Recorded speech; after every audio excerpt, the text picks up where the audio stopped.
Come on, cuz. Come on, cuz.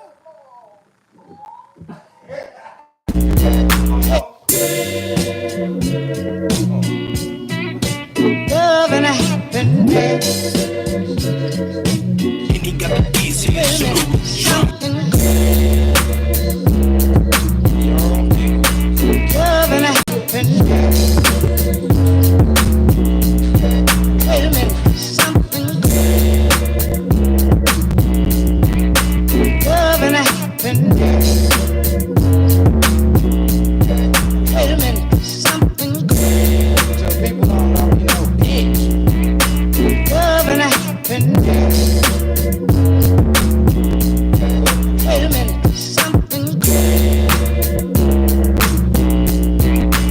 love and happiness. Wait a minute, something love and happiness. Wait a minute, something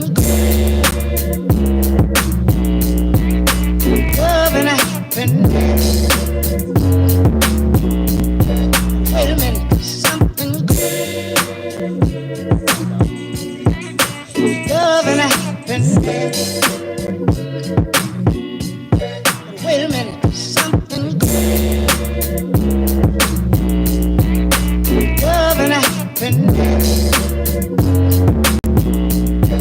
Wait a minute, something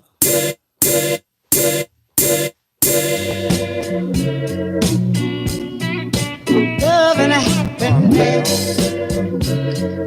And he got the Wait easiest a minute, something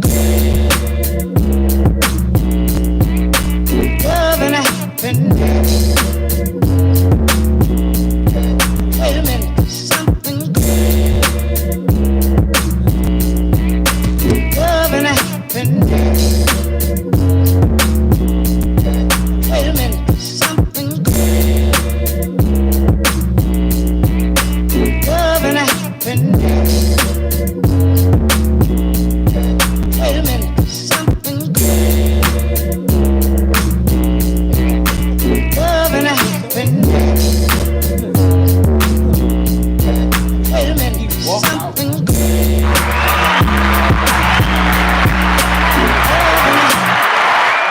I'm gonna kick a nigga back in. Specialist, watch this. Hey, this your boy Young Dmarks. I said kick a nigga back in. I ain't say that. You gay. Facts. Pause. Wow. Wow out. It is your boy Young Dmarks, man. If you're not dripping, you're not splashing. If you're not splashing, you're definitely not a part of this league. AT2 Nation, make sure you hit that like, share, subscribe, tell a friend, do the same thing you doing, because we doing it. We rocking with y'all. Y'all rocking with us. We sorry for the late, sorry for the wait, but hey, we here. Y'all know how I go. I am your boy Young Dmarks, man. YhptvDmarks226 on TikTok, Twitch, and on Instagram, man. Follow the kid. No, it's Laced Up Marks on Instagram. YhpTV226 on TikTok. Follow the kid. On Twitch. Follow the kid. And all the rest of them, you'll find me. I got a link somewhere where you can find all my socials. Just subscribe. Hit the like. Hit the share. Let everybody know the fuck you in here. My nigga AJ back. Yep. My nigga AJ back. Y'all know what I'm saying? She said she saw the clips. She saw niggas was with the shits. She was like, oh shit, we went that crazy. I said, yeah, just just a little bit. Yeah. We gotta thank Royce for being stupid. But that just happens from time to fucking time. They a topic. They got to be a reason. Everybody How got you feeling? Let's start off with there. How you feeling today? I'm feeling good. I got a lot, I thought that I was putting a lot on my table, but I'm actually managing it. That's the best thing about it. I feel Always. good about myself. I'm proud. Best thing to say. Proud. Good. All right. Anything else? How was your day? What did you do today? How was your week? How was my week? I ain't seen you since last Sunday. How was your week? What did you do? This is that was my first week doing both jobs, getting back to the both job thing. Okay. That was the crazy part. And then Saturday, paid bills, took care of business. Sunday, I just came back from DJing a party. Hey, now I'm here big at the AJ the hypest DJ. part of my night on Tied to the Game. So, There you go. hey, You did. Sauce. keep busy. A lot of niggas don't do that. You know what I'm saying? A lot of niggas don't put the respect on the game, man. Hey. It's the team. It's the know. You know how we Hey. do it. Hey, look, it is what it is. Keep busy, It is what it is, man. Speaking of it is what it is. No, I don't want to go there. I don't want to go there so early. Like, this pie is something that I really want to talk about, but let's kick our shit like we're supposed to. Okay.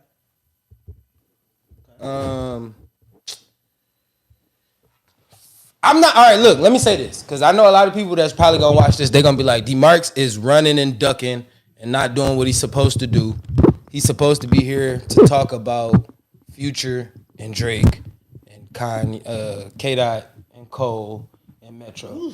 I am not giving a Future review until Wednesday when my brothers are here.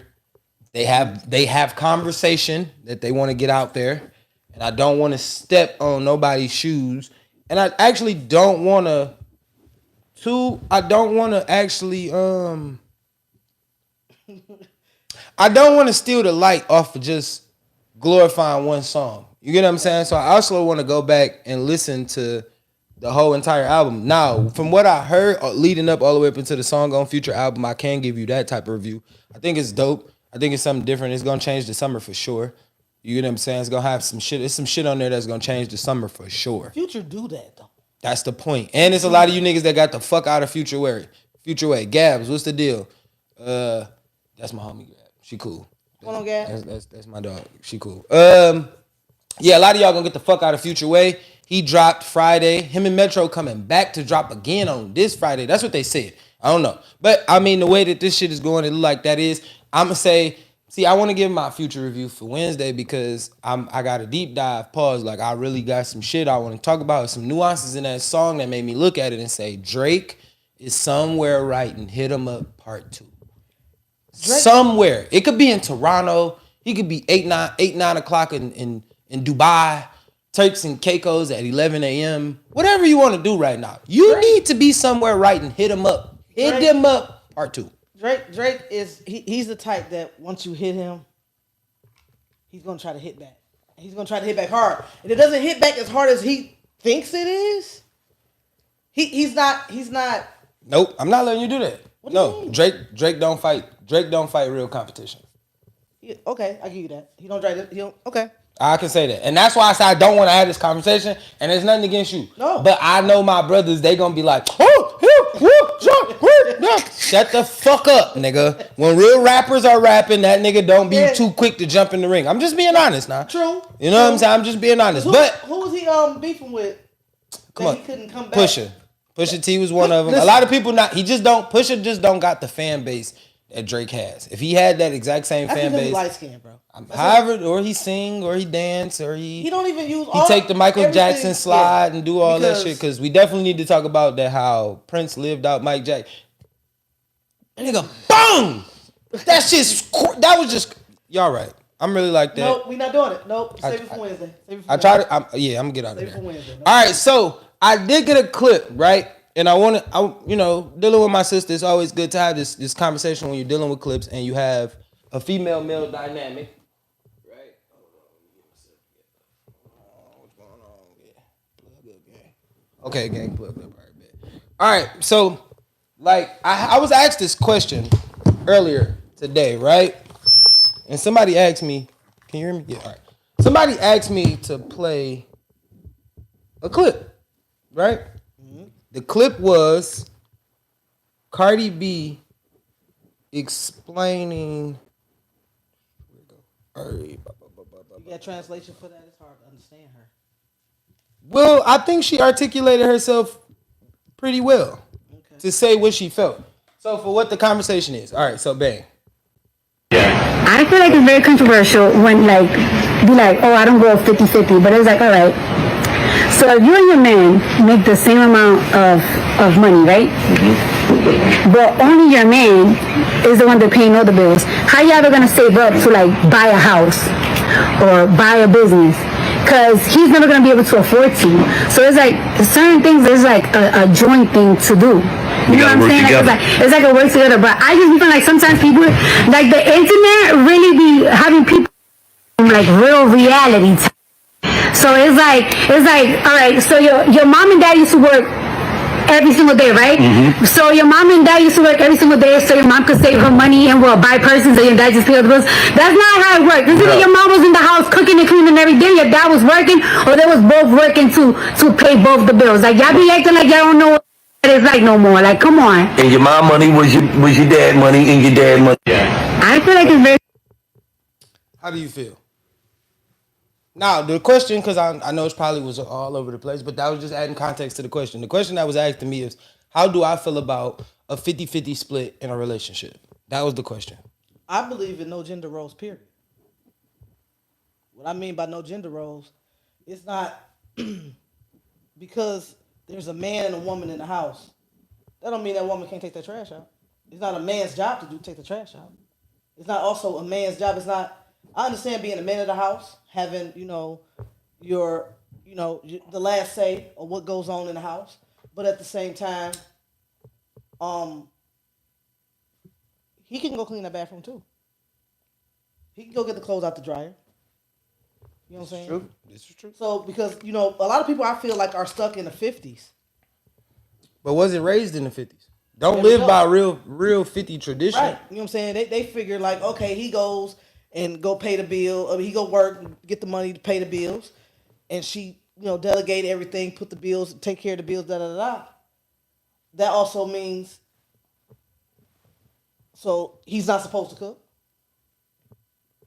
But women say they love men that can cook. Yeah, that's what I'm saying. So, what? So is that saying? It goes with the saying? Well, have my plate ready when I get home.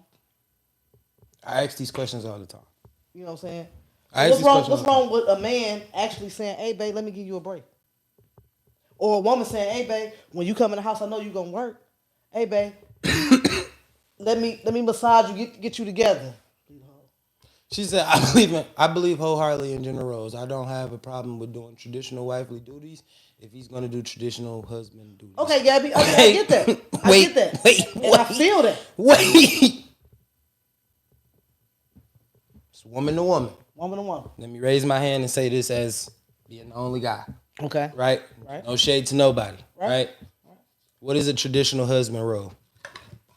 There we go. I want to know because a woman can do the same thing you do. What is a traditional husband role? Hold on.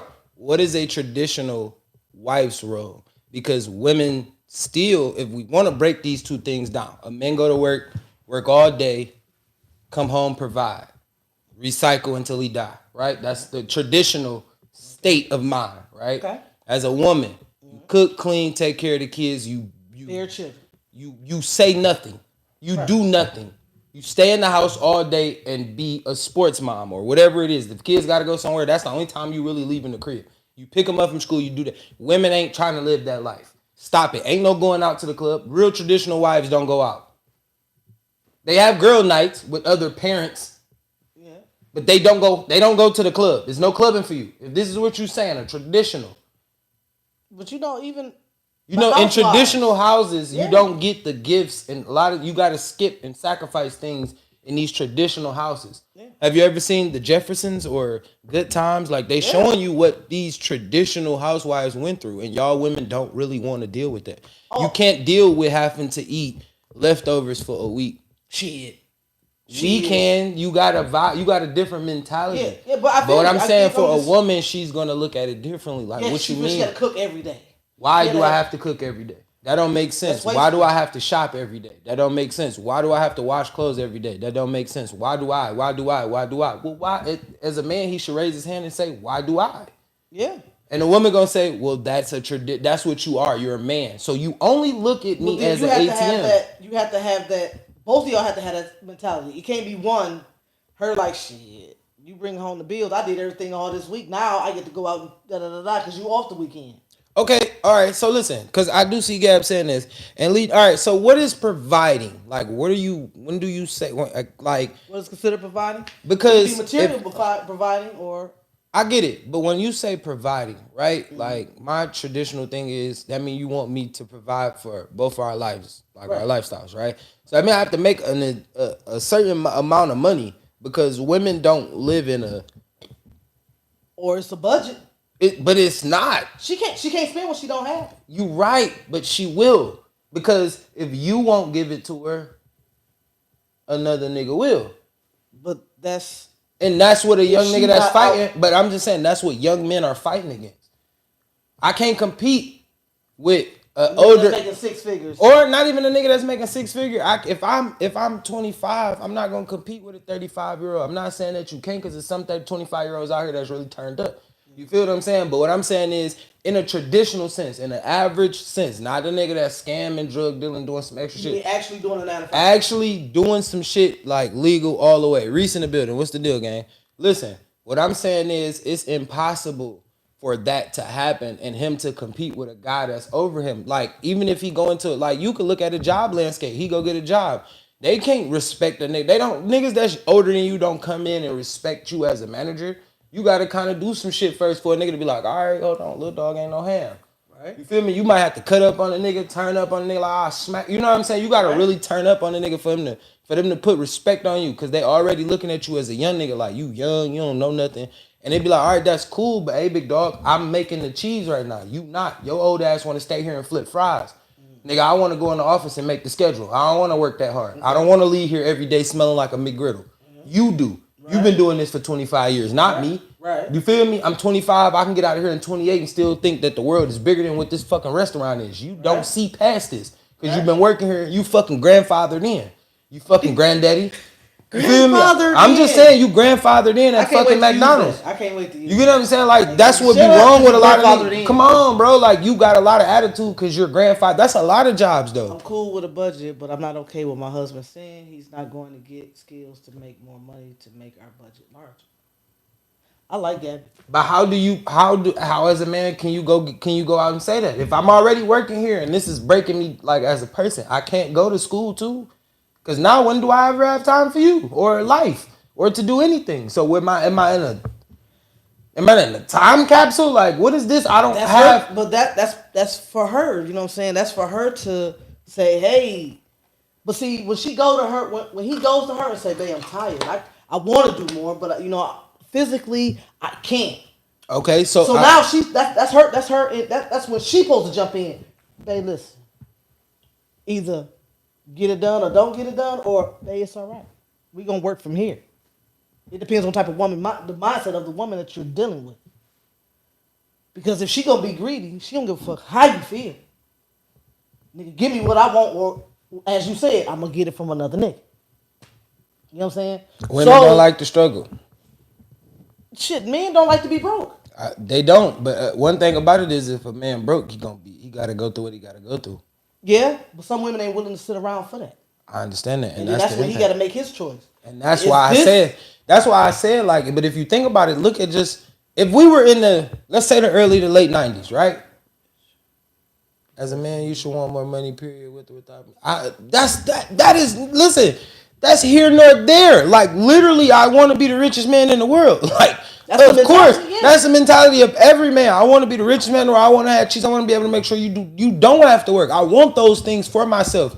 But at the same time, men you might as well say, as a man, you walking through a forest and you just gotta carve a path, nigga. You Ash Ketchum and you trying to make it to the Elite Four. Like, for all my fucking Pokemon niggas out there that understand, you Yu-Gi-Oh, and you trying to meet it to Master Kaiba. Like, anybody that really understand, you fucking Goku and you trying to get to Super Saiyan 20. Like, you feel me? Like, you really trying to charge up, but at some times, it's something that's got to click, or somebody that's got to help. And that leads to the question, though. See, that's why I didn't really want to cook like that. But it do leads to the question.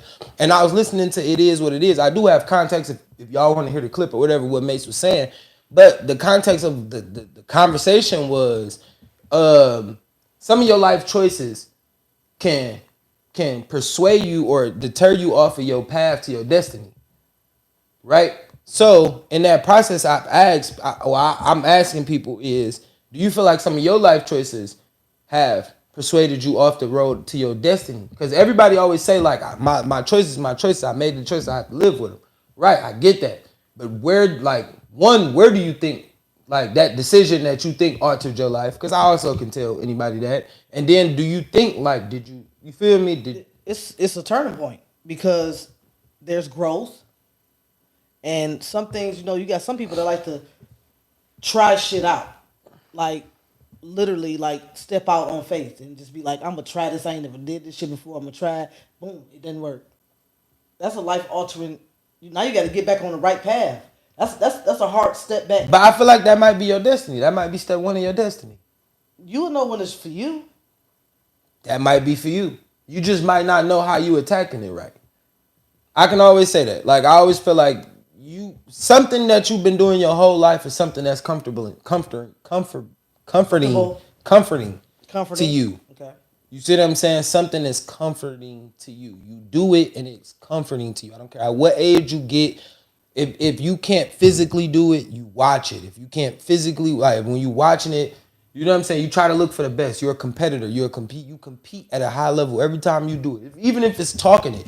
Like nigga, you might do basket weaving. You know what? As a basket weaver, you might be like, nigga, I'm the fastest basket weaver in Michigan. Now you competitive with it though. You get what I'm saying? Now I can actually say this about my DJing. Okay, I've been loving music for as long as I can remember. You know what I'm saying? I got songs that I didn't know. Like I hear a song and didn't know I knew it because I've been listening to music so much and I absorb it.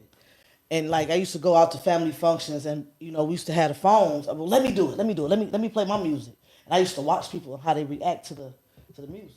And then I said, you know what? What all do I need to start off being a DJ? So I used to go to different clubs. I used to ask DJs, what's the first thing I get? And they said, well, you got a laptop? Boop, check. I didn't have one. Okay. What else I need? You got a soundboard? Check. A mixer? Check. Okay. Piece by piece. Now, I'm 43. Like I said, I've been loving music since I was 2. As much as I can remember. And it's like, now that I'm doing it, it's like an aha moment. As destiny. You feel what I'm saying? Beforehand, when I was in high school, I liked to rap. I don't rap anymore. But I still was tied to the music. It was something about the music that drew me to it. And now I'm doing exactly what I love. It's not a job. It's not. It is a job. But that's a job. That's something you look at that's not a job, but it is a job. Okay. Physically, it's a job, right? But if it's something that makes me happy. Something that makes me happy, I no longer take it as a responsibility, as a job. It's something I love to do. Something I'm not even going to think twice about doing. There we go. So when you say your destiny, I'm not even going to lie, and then your expectations, I feel I can be on the biggest stage in the world. I don't even know what that stage is, but I'm going to find it. And there's nothing wrong with that. So like for me, I feel like my destiny was given to me very young, like as a very young child. Okay. Right? And I always looked at it like my life choice was football. I'm not even gonna lie to you. When I first met you, I thought when you were in high school, that I was gonna be like, do you remember that I asked you to sign that receipt? I still got it. That's awesome, because I'm still gonna be famous. Yeah. But listen, when I say this, I'm saying it like my life choice was football. My destiny was what I do now, podcasting. Media. Why not be an anchor? Media. But all my life, like that's my point that I'm making. Like my whole entire life. That's what even drew me to podcasting. Mm-hmm. But see, I can also say, as me being a podcaster, like it's easier for me to do this than to go put on a suit and tie and be on TV. This is what you love, right here. Yes. I love to, like, we can talk this all day. We can talk sports, we can talk whatever you want to talk about. I'm going to figure out how to be in that space with you mentally. But like to say I'm gonna get up, and yes, I get up at the earliest time I could possibly be, right? Mm-hmm. But for me to be up that early and just like say like I only love football.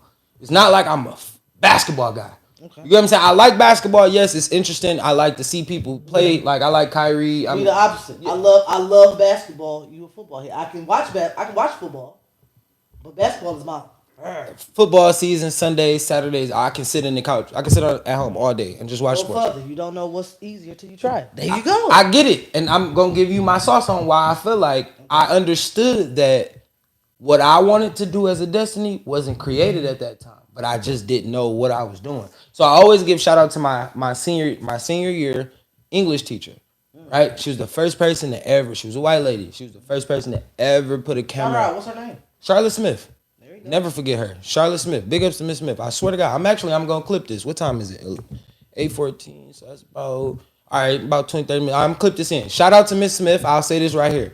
Miss Smith was the first person in the world to ever put me in front of a camera and say, hey, I want you to be a showrunner, create a newscast throughout y'all senior year. That's our senior. That was our final project. Like everybody else was doing reports, and she was like, nah, for y'all to get out my class, for you to get an A or whatever, I need y'all to create a news broadcast. My first hour. I want everybody in my first hour to play a part. Y'all are a news team, so y'all gonna go out and do everything.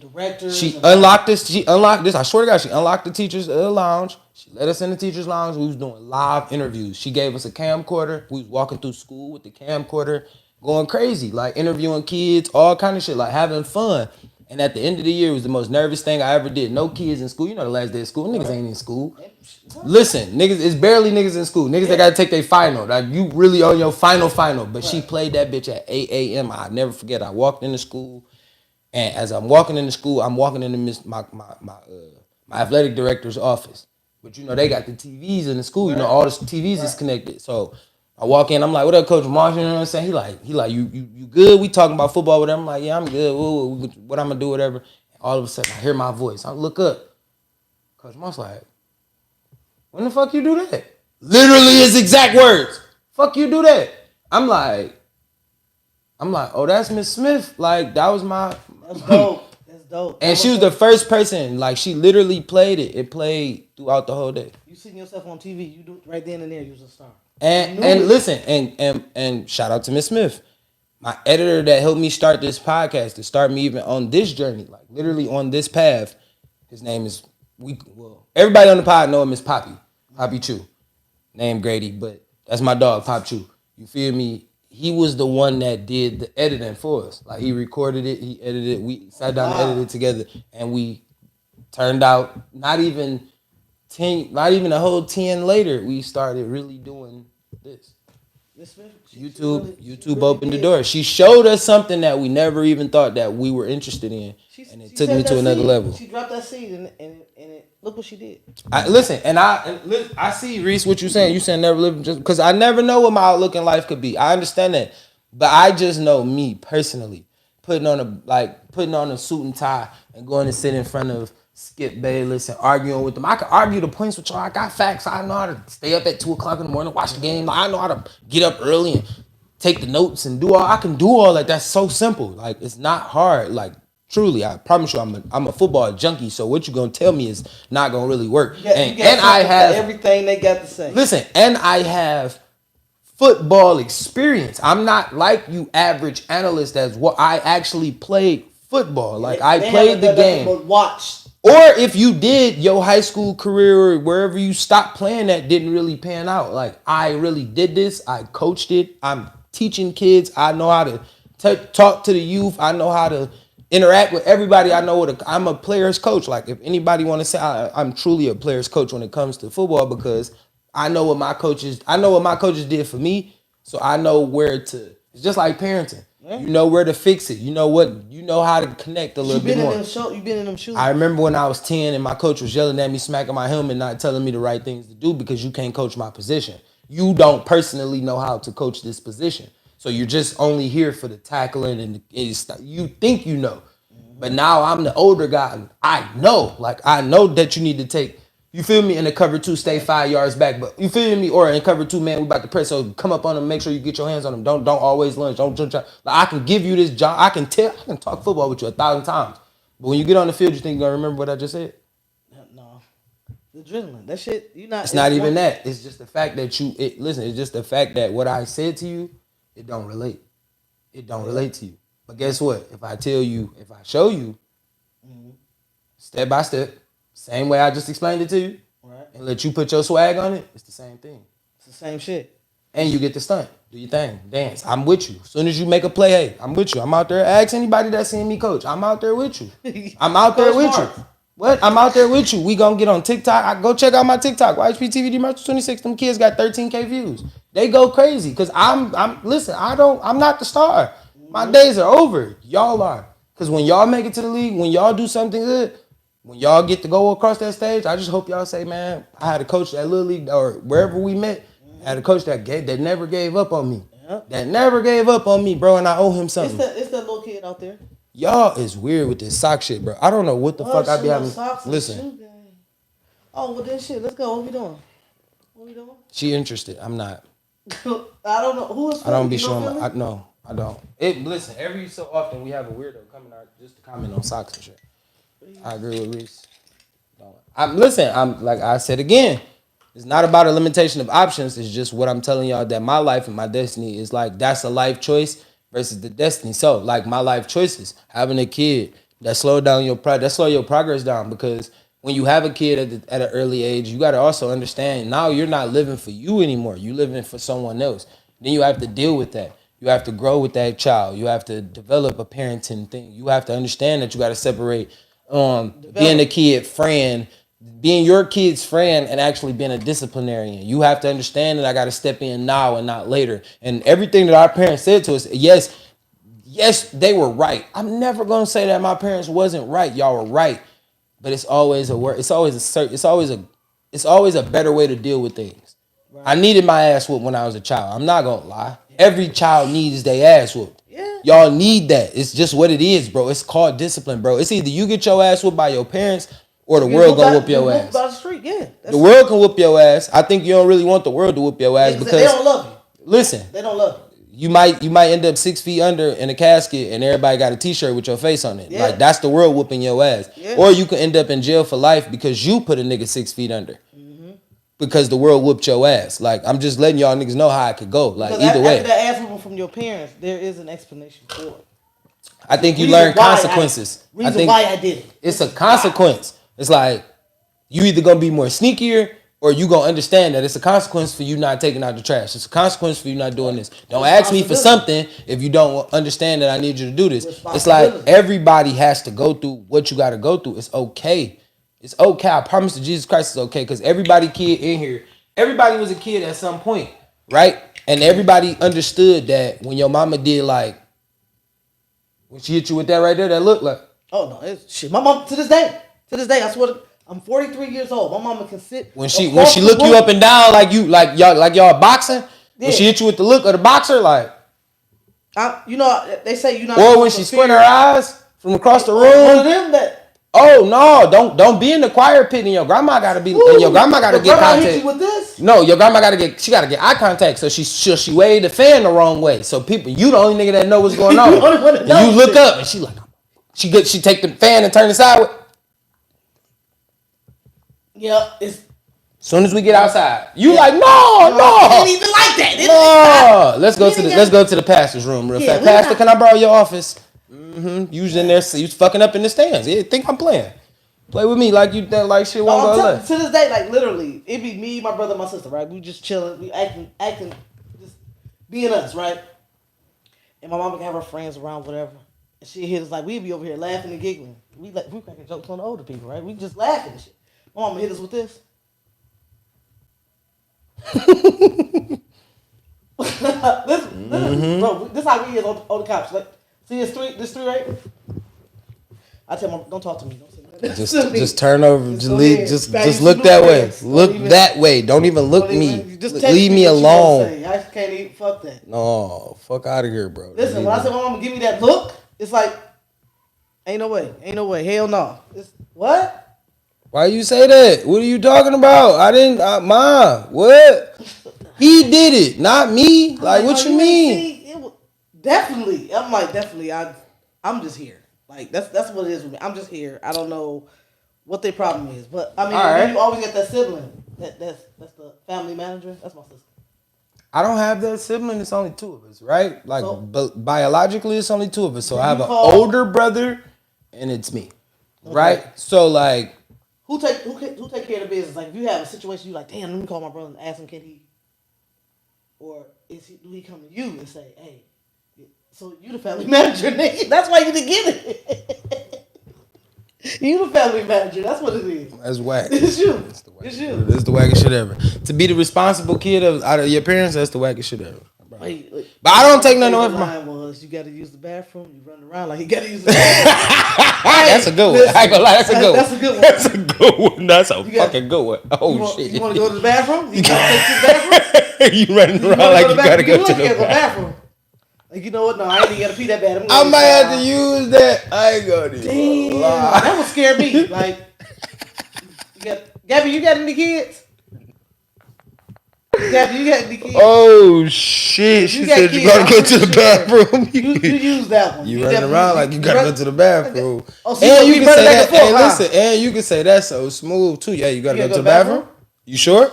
You running around this motherfucker like you gotta go to the bathroom. There's something wrong with you, all right? You wanna go to the bathroom? I can go in there with you. How you wanna do this? Like, yeah, no, I'm gonna go ahead and sit down. Niggas looking at you weird. They're like, why you sitting down? Your mama know when you gotta go. You don't know what that. Hey, kids gotta walk away like you don't even know what that mean for real. That's an ass whooping. Oh, you use it on your nephew. So you the mean auntie. you the auntie that fold her lips up. Sit your motherfucking ass down. Yeah, you wanna go to the bathroom? You wanna go to the fucking bathroom? I'm not playing with you. Look at me now. Mom, we don't want. Mom be like, I'm about to go out. I'm about to take you over your auntie Gabby house. Nuh-uh. You said punishment? Grandma, auntie Titi. Yeah, we not. We good. Where's Auntie Tamara? You gotta get away from my Auntie. I gotta go out tonight. Why? I mean, y'all went out last night. That's it. We good. Because every time we go over there, she asks about the bathroom. We don't know. Got their parents calling like, Gab, what's going on in the bathroom? Like nothing. Oh, that means they go get their ass whooped. They don't know how to sit down. That's what that means. I don't kick ass in public. I don't never want to meet Gabby because I don't want her to be like, damn, you can't sit down. You want to go to the bathroom? Fucking go to the bathroom? Like, no, I've been using my bladder by my damn self. Gabby, what's wrong with you? Fuck. It's funny. Like, no, I ain't gonna lie. that. Damn. Nah, it's funny as hell. Auntie Gabby, I told that she can't go to the bathroom. The fuck? She got something against bladders or something? Oh. Right, so look, I don't want to go from that to that. See, I ain't want to go this high. I mean, I ain't want to talk that crazy and then come back to the jokes. No, all right. Gabby started. So here, I do have a question. You're a little older than I am, right? So you've seen more of Detroit than I have. Let's put it in that aspect, right? Not saying it like that. No, for real. This is the second time this nigga called me old, Joe. Okay, you definitely refer to yourself as 43 in this podcast. I just want to let you know. You said old. That age. I mean, I got a back like a 21-year-old. Pause. That's wild. All right, come on. That's wild. All right. If you could bring back two things in Detroit, what would it be? Kingsway. It was Kingsway before it was Mammoth. Okay. Everybody keep telling me that. Yep. I was in Mammoth. I'm Mammoth. I would definitely say the Babalobo. What the fuck is that? The upgrade of the Detroit Princess. Oh. It was Detroit. The Detroit Princess is Little Bow Wow compared to the Babalobo. Why you say that? Woo. The Babalobo was he rude. Excuse him.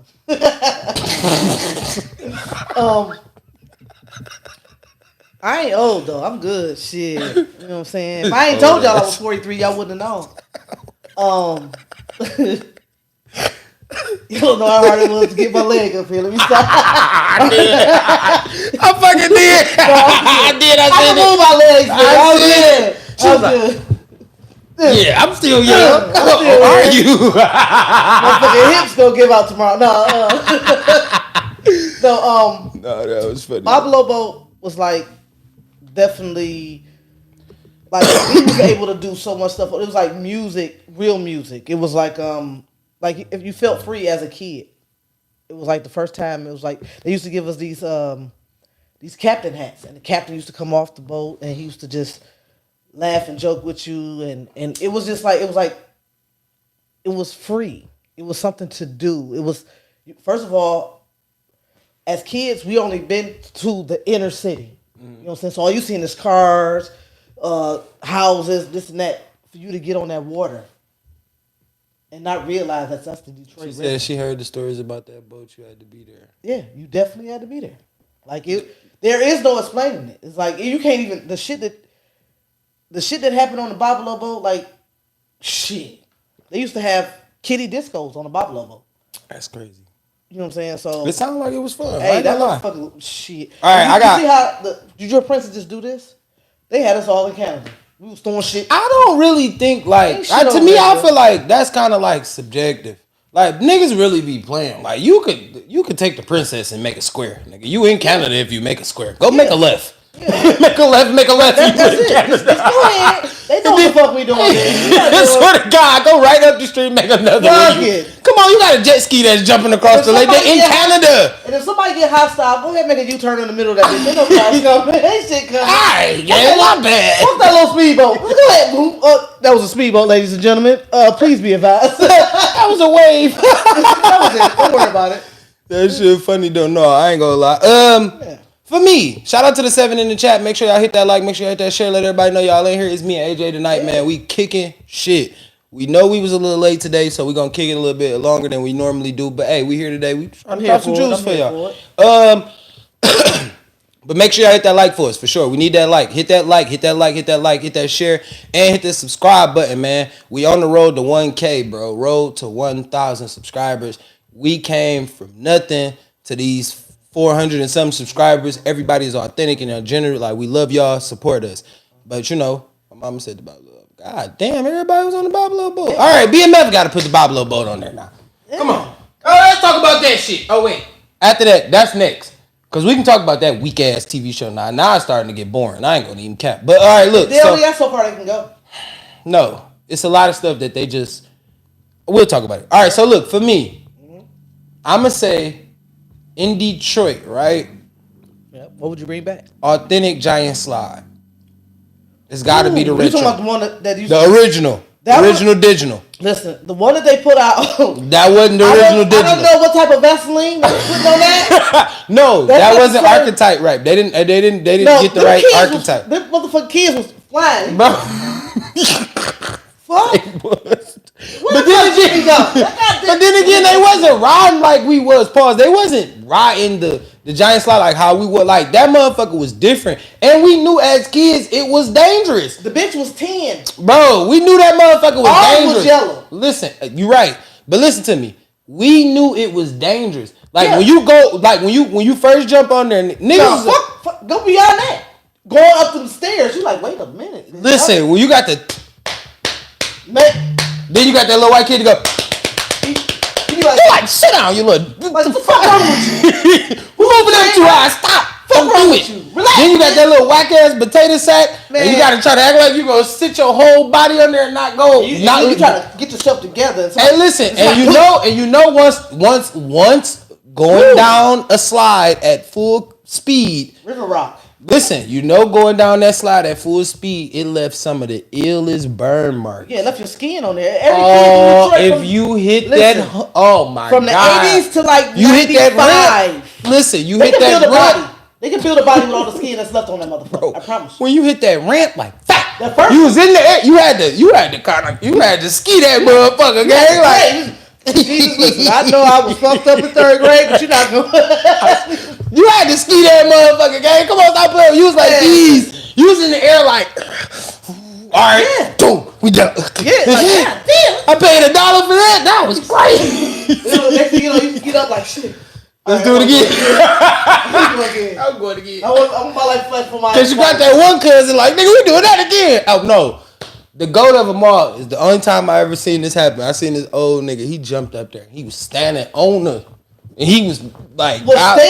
standing straight up, bro. That nigga rolled that bitch... Bro, I don't know how he did it.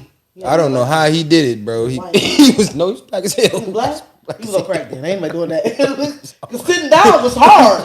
Standing up? No.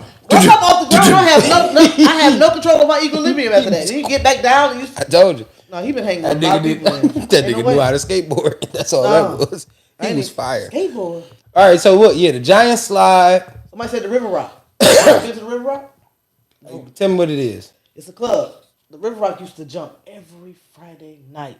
I've never been there. Oh, no, I do know what you're talking about. Yeah, ooh, that motherfucker used to be on the radio as a kid. You wanted to go. You ride in the car and your mom, you could be leaving from your auntie house. It's hot as hell outside, right? Hey, listen, you want me to tell you the biggest illusion in the world, the biggest scam in the world? What's that? Is when you got the radio. Never go. I've learned this as a child. Growing up, like when I say a child, I'm talking about like 18 to 21, 25. Like when I started going to clubs, never go to the club that the radio is on. At all. I believe it. They are dead. It's nobody, ain't nobody in there. You walk in. They only promoting that much in there because so they can get you to come. You get in there, you get to cussing people out. Who the fuck was you in here talking to? That nigga was in there talking to himself. Yeah, we on the floor. It's your birthday, girl. You talking to the damn waitress. Shut up, nigga. There ain't nobody in there. That bitch is Sagittarius. Like, she just June 1st, bitch. What are you talking about? It's your birthday. I promise you. Sir, like, we see her. Free drinks. You know it's only like 3 people in there, so they only talking to the girls in the corner. We see you in the mirror, mama. Shaking that ass. I see you, baby. And they doing this. Because they on the radio. They know they on the radio. No, fuck all that. If it's your birthday. Man. Hey, no. Okay. They did have the radio hype as hell, but you in your car hype. That ain't hell. Like you. When you get, listen, I'm talking about you get to the line, it ain't even nobody in line. It's like 5 people. You like, nigga, you said this. Down. Man, you used to have the radio hype as hell. No bullshit. Hey, you used to get to looking down the line like he said it was free before 11. I got here at 10:59. Let's think back. Let's think back when you were in the car and you couldn't go to the club. You ride in the car with your mom, your pops, whatever. Y'all leave from auntie crib. You know they've been out drinking all day, and so you been outside running around with the kids in the neighborhood, right? So you riding. You like, damn, they at the river rock getting loose, busy. Damn. But you thinking about what your parties look like, not what your parents' parties look like. Like that's when I'm freak. That's a freak nigga. But no, listen. I wish I was old enough to go to that. I don't. What you mean? That shit looked boring. What? Get the fuck out of here with that. You nasty niggas. Nasty niggas. And whoever auntie was on that movie was nastier. Nigga, I still want it. That's cool. I wouldn't have went. Let me tell you why. First of all, it was too many people. I think it was a lot of... Too many gang members, drug dealers. Too many people from too many different parts of the world. Meech was there.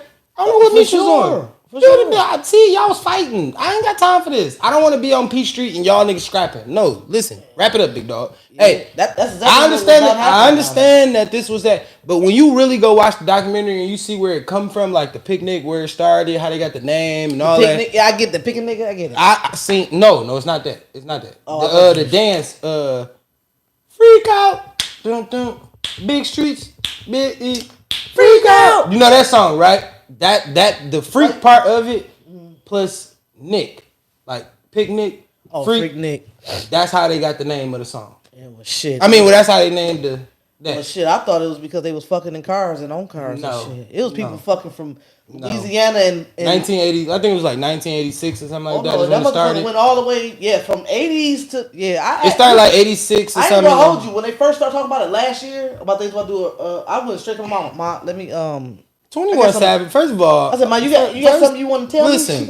Listen. All right, and I'm gonna say this too. Y'all gotta stop it. Like a lot of niggas gotta stop it. You niggas that be trying to act super defensive, like saying like your mama couldn't have got it cracking back in the day. Hey, big dog, nigga, I'm here. I was just about to say if your mama didn't get it cracking, nigga, you wouldn't have been here. No, I asked my mom. I said, "Mom, so you?" She said, "No, I didn't go there." I said, "So if they do documentary on Belle Isle." She gonna say, "Did you guys something to worry about?" I'm not worried about a damn thing, Joe. That's your name. That's your name. I'm a different kid. I can't. You're not about to tell me. Was you really out there? Yeah. I got to change my last name now. No, you don't. No, I'm just talking shit. No, she got it cracking. Hey, she was lit. Without my mama getting it cracking, I wouldn't be here. You used to drink their little coolers and shit. If my mama would have never got it cracking, I wouldn't be here. Cranberry juice. Hey, listen. Shout out to Remy VSOP. Oh, so you a Remy kid? Cracking. Oh. Cracking. You hear me? They obviously had to get it cracking just so I could be here. I've learned that my son, listen, if either one of my sons would have asked me, hey, listen, shout out to Patron. Juice, you wouldn't be here if it wasn't for the. And I ain't talking about my little cousin. Your daddy. So your kids gonna see my daddy was a freak off Patron.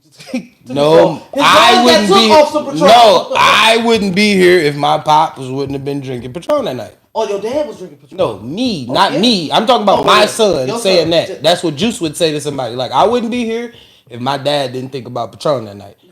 Cam, on the other hand, Patron. I don't know, because I wasn't even drinking. I was just a weed head around that time, so I don't know what the hell scam. That's. You know what it was. I don't know how that scam happened. How does that scam? You took your. She took your shit. She took your shit off. I don't know how that scam happened. You woke up the next day like, fuck happened. Don't know how that happened. But you kept going back. I don't think it was. Yeah. Yeah. Nothing you could do. What you got to say about that, bro? He said Ty. He said you lied. Ty, help me. No. Help, Todd. Help. Quickly now. Quickly. But no, yeah. So yeah, 2 things I think I could bring back. Cause I don't think I said my second one. I'm gonna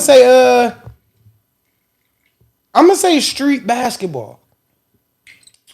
I don't think street basketball. I ain't talking about park basketball. See, I don't think our city ready for that. You fuck out of here. Yes, we are. We listen. This time ain't no worse than the time when I was growing up, bro. It was niggas. Listen, it wasn't no social media back then. Y'all gotta understand, it's more safer today than it is ever been. You crazy as hell. Yes, somebody can get killed. Yes, I'm not saying that nobody won't get killed. Nobody won't die, right? But as soon as you kill a nigga, you're going to jail. Just be prepared to go to jail, because it's only going to take a matter of time. They got too many cameras, too much 4K, 8K, 9K, 12K. They got too many Ks for you niggas to get away with murders. Like, it's over with. And all y'all just want to bareface walk a nigga down so y'all can go rap about it. So I'm sure on your Instagram it's going to say HEAK or something like that. That's going to show you killed a nigga. You want to get the, what is that league down in New York they got? What, like Rucker? Yeah, street ball league. I would love to go to Rucker Park. Listen, to me, what I'm saying is, when I say street ball, like, you mean street ball like that? Like, no, I mean no, because that's just park basketball. They just go to a park and play. No, I'm talking about when you used to ride up. All right, let's just go early 2000s, right? Let's take ourselves back to early 2000s. I know a lot of you niggas wasn't old enough, but listen to what I'm saying. Early 2000s. That sounds wild. You couldn't. This is just 24 years ago. I know, but I'm saying it just sounds so wild. I know, it's crazy, ain't it? I know, it's crazy. Yeah. It's crazy. So listen, hear me out though. Early 2000s, let's just take it back, right? Mm-hmm. If you ever got in the car with anybody, or you as an adult was driving around at this time in the early 2000s, everywhere you turned, every side street you turned down, every block you turned down, guess what you saw outside playing in the street? You saw kids playing basketball, playing football, playing tag. Car ball was. You feel me? Yeah. Like, you don't even, like, it's not even, that's like a rare, that's rare now. That's rare. And yes, I get it. Every kid want to go to the gym. Every kid want to go to a park and play. Like, no, nigga, pull a rim out the back. Let's run full court in the street. This is where the real competition is.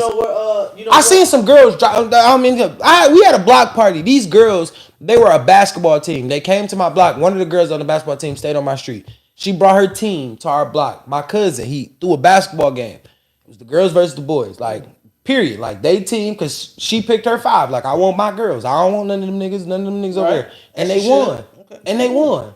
You see what I'm saying? Because they were a team. They knew how to play together. You niggas ain't playing together. Yeah, it's cute that y'all can jump over us and do all that, but we gonna pass, get a layup. Pass, make a jump shot. And shit, that was practice for them.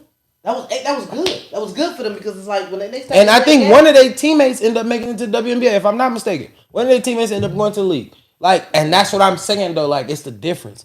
It's always the difference. Like, that's where you get your respect from.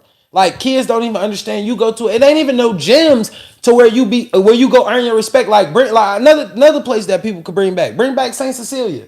Like, if you really understood what like see y'all think it's cute because the Pistons put on them green uniforms and they say the Saint. Like, nigga, I was a child who played in the Saint, and I was a child who sat in the crowd to watch niggas play at the Saint, bro. Yeah. You don't know what the Saint is, bro. Yeah. Like, they need to do a documentary on the Saint, on St. Cecilia's gym. That's real culture right there, gang. That's Detroit culture. Like, that's a real documentary. Niggas not even trying to put forth an effort to. Like, y'all gotta understand. Hey, shout out to St. Cecilia. Come on, bring back the Saint. It's cute that y'all want to wear their jerseys and all that extra shit. Y'all just rocking the colors and shit, because I think the colors inside the Saint was green. Yeah. But that's the Saint. Like, nigga, the Saint was popping.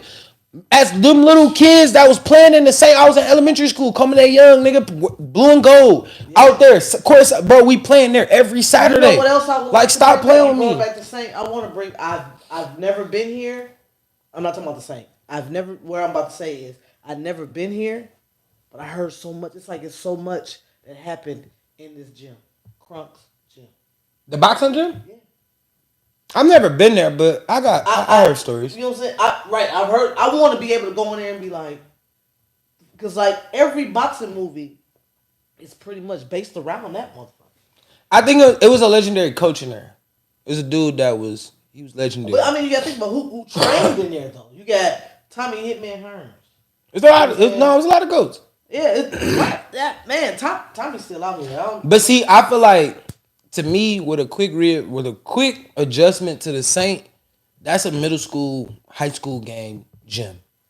Quick adjustment. It's made for kids right now. It's made for babies. It's made for the babies. Yeah, but it's middle school type shit. But what I'm saying is, if people were smart, you add on to that gym, you turn that to a high school domain. That's a championship game. See, you can't give me money. Because I would buy the Saint and I would turn it into the high school championship. Like, you got to come play the high school championship here. This is where you play. Like, that's cute that y'all go play all the playoff games around the world. But when the championship games, it's time to play the championship game, that drop down scoreboard, y'all get the brand new announcing tables. Y'all gonna have the fans. Yep. I got away bleachers, home bleachers. Like, we gonna make this bitch look like a mini college. It's the Saint, nigga. Yeah. Welcome to the Saint. You feel me? In there, you supposed to be able to. This is the Saint. When you cut the lights on in that bitch, you gonna be like, yeah, the Saint. I made it. The Saint. Right, I made it. Like, this is it right here. This is where if you good in basketball in Detroit, you gotta come play at the Saint. I played at the Saint. Listen, if you are who you say you are, you have to play at the Saint. That's legendary in the city. Like, a lot of niggas ain't gonna put that respect on the Saint. You get what I'm saying? Like, bring back the Saint. Yeah, I said the giant slide because I was a young nigga who rode the giant slide. Like, I actually experienced that. But when I'm telling you, if you want real Detroit culture, bro, real sauce, real what we was about. Yes, we were fucking babies, bro. And that gym probably barely fit 100 people. But the Saint had culture. Yeah. The outside basketball court. Niggas was outside playing. Like, we had the hoop before games, after games. That's where we was practicing when we walked across the you feel me? Your parents had to pick you up and drop you off. Yeah. You feel me? Like, nigga, you got to go downstairs in the basement to get the snacks. Come on, if you don't know about the Saint, you don't know about the Saint, gang. No, hold on. What about that machine that used to take your money at the Saint? Come on, bro. You don't know about the Saint. You don't know about the Saint if you don't know. When you walk in on the both team sides. It's like you gotta walk up against the wall and then go up the stairs. Yeah. Come on. I seen my older brother cross a nigga over at the Saint. Like, legendary moments, bro. Yeah. Like, I try to explain to people, like, it's you know what real I legendary find, shit. You know what I find? It's hard to, because a lot of people ask me, I have many opportunities to up and leave, and they say, well, first thing they say is you're stuck. You're stuck. I am. Listen, I wouldn't consider it stuck. I love my city. I love Detroit. I know, like, there is no. I done been places. I'd have been to Vegas. I'd have been to Miami. I'd have been to Atlanta. I'd have been to Chicago. But ain't shit like right here. You want me to tell you where you haven't been? You ever been to Oakland? I've been to LA. You ever been to Oakland? I don't know. I was on Crenshaw. That's LA. You ever been to Oakland? Oh yeah, we did ride through there. You rode through it. No. We stopped at the dispensary. You rode through there. I'm not. You ever been to Oakland? Go to Oakland. You'll feel like you at home in Oakland. You want me to tell you why? Because it's nothing but Detroit in a vertical. I've been to Oakland. Like, I spent time in Oakland. Like, actually got a chance to experience Oakland. Like, I went to go, like everybody went to go be, I want to go see the Nipsey, the mural, whatever. So you was in LA. And, you was on Crenshaw. Yeah, and dude told me, I had on green. Because I'm like, dog. You told the story. I told it on here? Yeah, I think so. But it's all right. No, that was when I bought the goddamn, the edibles and shit. Fuck that. No, we're not doing that. Shit. But yeah, no, listen. No, I went and I'm like, I'm gonna tell you a couple places that I feel like it's not. Listen, for me, Detroit is always gonna be home, right? It's impossible to replace where I was born and raised, right? But as we get older, that don't mean our kids, just because they were born here, they have to be raised here. Yeah. We understand the pitfalls that are created here. We know what we went through, the struggle. There's nothing wrong with picking up and trying somewhere new. Like, this year alone, it ain't, we in March, 3 months. Yeah. I've been to 2 places already outside of Michigan. In years, I haven't done this shit in years. Like, I'm just saying, since 2020, I haven't traveled. So for 4 years, I was just in Detroit every day. Fucking, I told niggas this the other day. I was like, it's called like being it's like working at a plant. You're on the assembly line.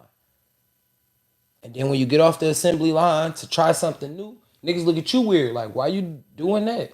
It's because y'all on that assembly line. Unplug yourself from the assembly line for 30 seconds. I'm sure what I'm saying to you, It makes sense. it ain't gonna make sense, and this might not be your destination.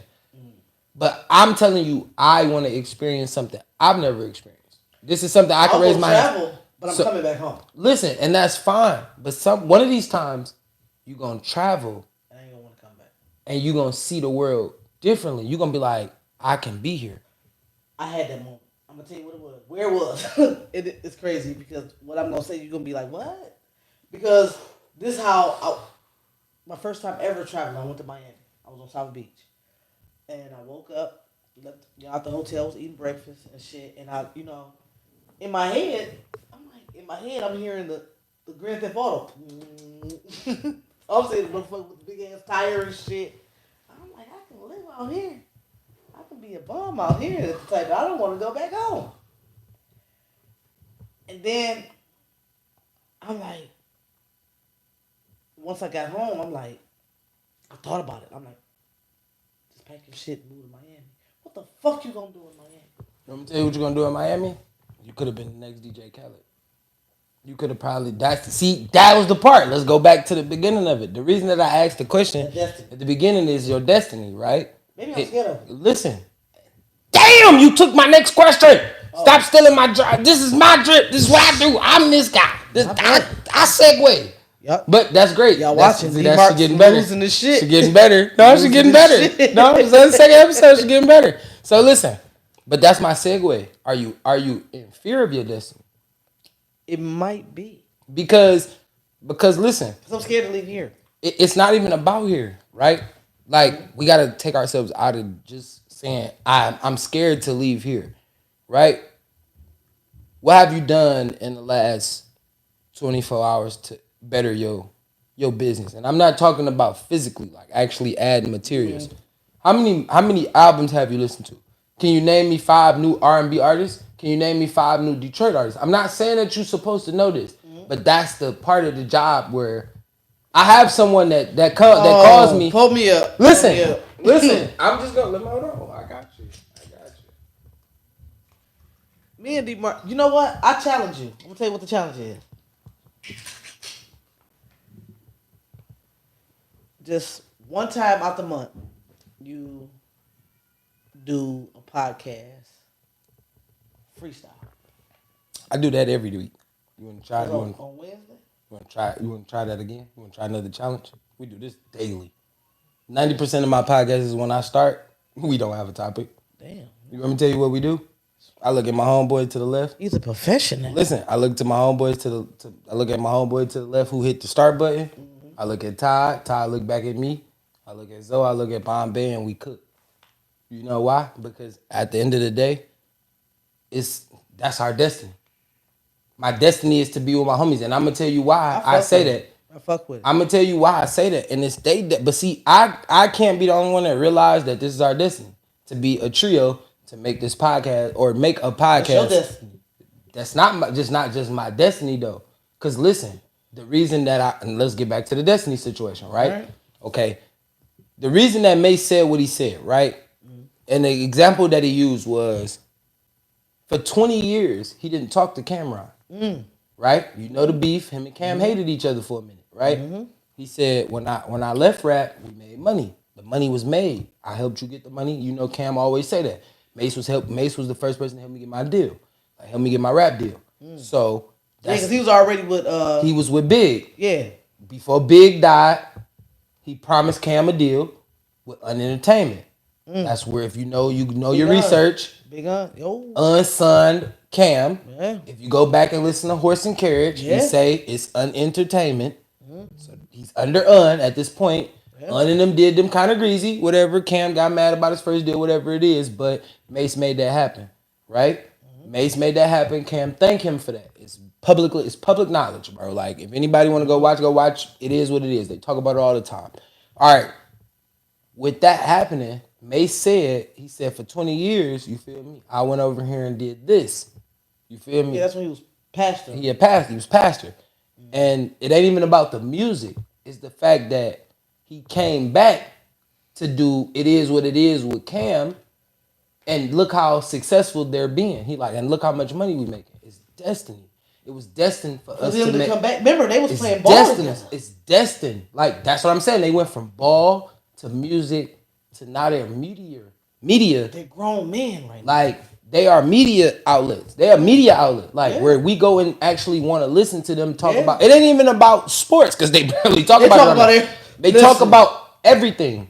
But that's a benefit. And that's why I wouldn't call they shit. Like, I would probably not call they shit a podcast because, like I said, it would be considered a pod to me because, yes, they talk about sports and all that, and they do interviews, but they don't. Really just them three. And it's Shout out to Treasure because she's awesome for what she does. I swear she's very knowledgeable. My thing is, like, you want to call it a podcast, but I honestly look at it as a friendly conversation. Every time. Because they just gave it a name, a podcast. No, they don't even call it a podcast. Yeah, they call it Is What It Is. It's a sports show. It is what it is. They call it a sports show. No, they call that a sports show. That's a sports show. That's what that's what they label it as. Cam and Mace, they label it's a sports show. But they just so happen to talk about everything. Like music, niggas being weird. You know, I got another one I want to talk about, but we bring it up because I'm special too, though, nigga. So I see that. But listen, just to finish out with the Destiny topic, though, like, I just feel like, am I afraid to be in my No, now I am not. Now I'm living it. Now it's no one that can really impede my destiny and where I'm trying to get to. Like, television. Yes, I have kids, and my kids are always gonna come first. But when I say I'm on a destiny's path, like, everything I create, every episode I make, every word I say on these microphones, anything you ever see me do, I do it for my kids. Young Homie Podcast is owned by Cameron Marks. If anybody don't know, he owned that. That's his right. That's his label. That's anything that he want to do. Like, if he want to wake up today and just shut the channel down, like, I don't want it anymore. I just want to just let it How die. old is he now? Cam 11. 11? Yeah, he just turned 11. Oh, I get to say it to you. You old. Yeah, you old. I mean, that's cool. He just called me the other day and asked me could he play football too. He literally was on my phone like, I want to play football this year, for real, for real. I told him, son, I got to think about it because the last time I let him try to play football, he didn't really take it serious. So I'm just one of them different coaches. He don't get it yet, but he will. For Juice, tied to the game, what we kick every day, this grown ass conversation that we have every day, like he owned this. So if something was to ever happen to me, these channels will be rolled off to them, like they're yours. Yeah. And they both are trajectory at the same time. They both at the same heights. They both are. Nobody's bigger than the next. The money will come. So if one day Cam want to wake up and say, hey, on my YouTube channel, all I'm doing is streaming. I want to just stream video games and play video games. You already got the outlet with a crowd. Everybody ready for you. They already know that you own this. They know when they see this is what you are. They know that I'm following. For I understand that big ups for getting your last name, doing your thing. I'm just saying. So for Juice, if Juice grow up and say, hey, Dad, I want to talk about Bluey with my friends on the podcast. Or like Juice 5. Juice shoot dice. Nah. Juice lift weights, for sure. I don't know what that little nigga do, but I seen that little nigga back the other day, that little nigga. I was like, yeah, you lift weights. You was lifting weights in your mama's stomach. Yeah, I don't know what you take steroids, don't you? Hit him with a goddamn. Man, that little nigga, man. And he'll grab you, and when he grab you, it be like, look, little nigga, stop grabbing me, like, gang. don't touch me, because I almost thought you was a little man. Listen, I almost put you in the full Nelson, gang. Don't grab me like that. Just be cautious how you touch your dad. And then he'll be like, I love you. Like, and you can't even do nothing but like, God damn, all right. No, you just grab his hand and you hold it on tight. He'll be looking at you like, yeah, big dog. Back up. I'm still diamond. I don't care how tall, strong you think you. I'm gonna push you through the wall, bro. I love you. I still love you though. Give me a hug. You said you want a hug? Oh, I love you, son. I love you. But I do love my son. 5 and 11. Man, our ages this year. Next year, 6 and 12. Yeah. I can't wait. Cam got fucking 9 more. I can't wait. He got a 7-piece, boy. When you that 7-piece. Whew. Can't wait till you get that biscuit. You hear me? And then Juice will be right behind him at 13. Yeah, 13. Woo! Another fucking It's so crazy. Y'all have to understand. Like, listen, listen. If Dmarks didn't ever tell y'all how he was the GOAT, I'm the GOAT. Listen, if I don't have a child in the near future, I'll be done soon. listen. In my 40s, I might be Listen, back outside, boy. Y'all don't understand. Like, ready to die. me being, I always say it never fails. Every time I'm here, I'm so proud of my boy Dmarks. My bad, my man's Dmarks. That's a grown man sitting right there. He's not the little boy that I met. He ain't even had a hair on his face. You feel what I'm saying? So to hear him and the glow, the difference of seeing him talk about his kids. I love both them boys. I love both them boys. That's your destiny. No, for sure. You know, but listen, you want me to tell you what it was? Cam opened the door for my destiny. I say that, but like Cam opened the door for my destiny. Cam he grew you up for sure. He did, and sure. listen, Cam grew me up to the point to say, "Hey, I know you going crazy," but he watched YouTube so much, he was already kind of like showing me, like, "Dad, right? Can we watch YouTube? Like, let's just think about it." Like, and it was like, the only way I could ever keep connected to you is if I get on YouTube, because you watch YouTube, and that's crazy. Like, okay, so I got on YouTube. Then I started doing the shoe videos, and then Juice came. And my man used to be upstairs while I did my shoe videos. Mm-hmm. But the one thing about Juice was a big YouTube watcher too. So he used to watch Bluey on YouTube. And one day, he clicked on my video. I don't know how it popped up on his algorithm, but he clicked on the video. He watching me, you know what I'm saying? He watching me talking. He like, you know what I'm saying? He understand, like, nigga, that's my daddy. Yeah. Like, nobody can say, be like, nigga, you my dad. Like, I know you my dad. Like, but you, that's you. Yeah, like, you right here and right here. Like, make this make sense. But you my dad. Like, and the people they see on Facebook and Instagram and YouTube, they feel are famous. So if they see he's seen you on there, oh wait, you my dad. You're already my superhero, but you real. And the one thing that's fearful, I'm gonna say this is my destiny, and I know I can get 1 million subscribers. I know I can. Like, I know it. No, listen. When I say I know I can, I have a gold mine sitting on my laptop right now, right? Mm-hmm. And I can show it to you, right? So what's stopping you from? Because I'm scared to show my son in that light. First of all, the word scared. I'm gonna say it again. I'm scared to show my kid in that light. I have a channel that I haven't even put a video up on, right? That I really want to give to Juice. It's called Juice and Dad, right? It's called Juice and Dad. I really already created it. It's made. It just don't have no traction on it, right? This is time to do it. This innocence is perfect. It's cool, right? Mm-hmm. All right. Let me be publicly correct, right, about the situation. My son is autistic. Okay. Right.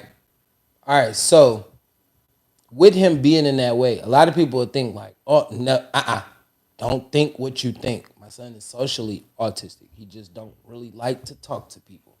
He's socially awkward. He talk to who he loves. Yeah. He don't care who you are.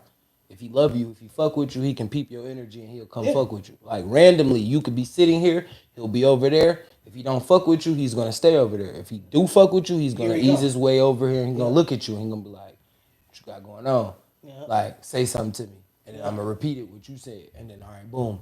Let's go back and forth. Now we can have a conversation because now I know you know what I'm on. All right, boom. So with Juice being the way that he is, it's like I have to start from day one, like his life, from him being in the NICU to him being 5. I have 5 years of just content of him, his growth, his development. You got that already? It's already. I have it all. I really got his first 2 or 3 years on lock. You feel me? As he got older, it just became like Instagram. I could just always steal an Instagram clip. Yeah. I got pictures and Instagrams. Like, I could just make a collage of anything that I want with him because that's just my kid. Like, I love him. You know what I'm saying? We always got videos together. And I can always every year give you a clip of his birthday, from his first birthday to his fifth birthday, and you can see the change from his hair just only being a fro, to now he got side braids. His braids is as long as his shoulder. He get patience. Listen, when I say his braids as long as his shoulder, he just don't. You feel me? If he really, if you feel like it's about him, it's whatever he feel. I've never had an ounce of. You never seen me with long hair. That's like. Listen, his mama hair is long as fuck. I picked. Listen, when I say long as fuck, He said, "I picked him." I heard you. Listen, the hair. I'm not no discrimination. Like literally, our relationship was our relationship. Her hair is all natural. That was a quality. Like that was definitely an interest for me for her because it was natural. Yeah, she got a lot of it, and my son was blessed with that opportunity. Yeah, it's his mama. Like his hair ain't is. It just don't be like, it ain't growing like her shit is. Like if she like cut her hair, like her shit'll grow back crazy.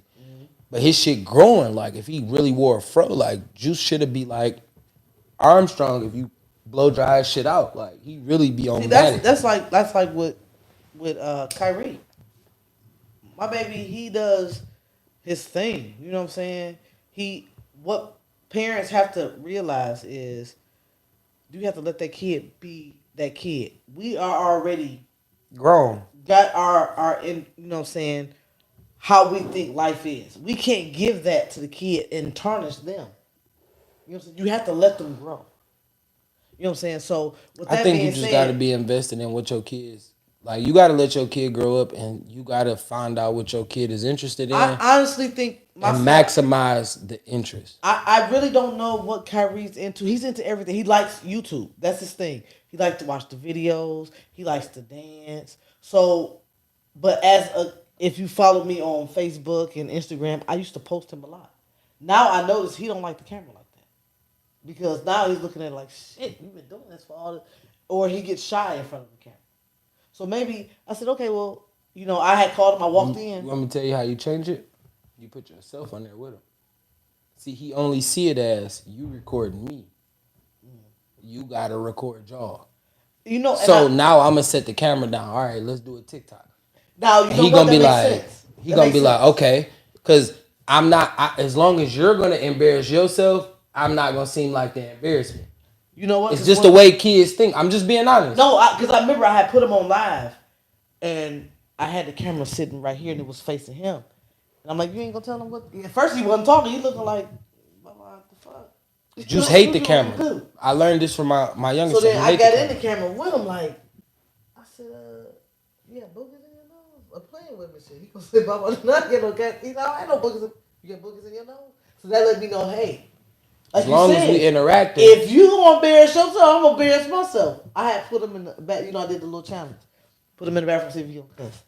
I pulled the camera out the bathroom. You know what he did? He just looked at the camera like, he hit him with the. I said, so you think you fine? It's always about. I'm not you. He don't know if it's live or not. See, when you telling a kid like, hey, you on live. Like, if I go get Cam right now, I can show you plenty of videos that I've recorded of Cam, and you will see the shock where he'll be like, kind of like, yeah, like what you doing? But then when he's like, all right, so like I have a football video. He was sitting in the car, he was on his phone, and I was recording him. All right, boom.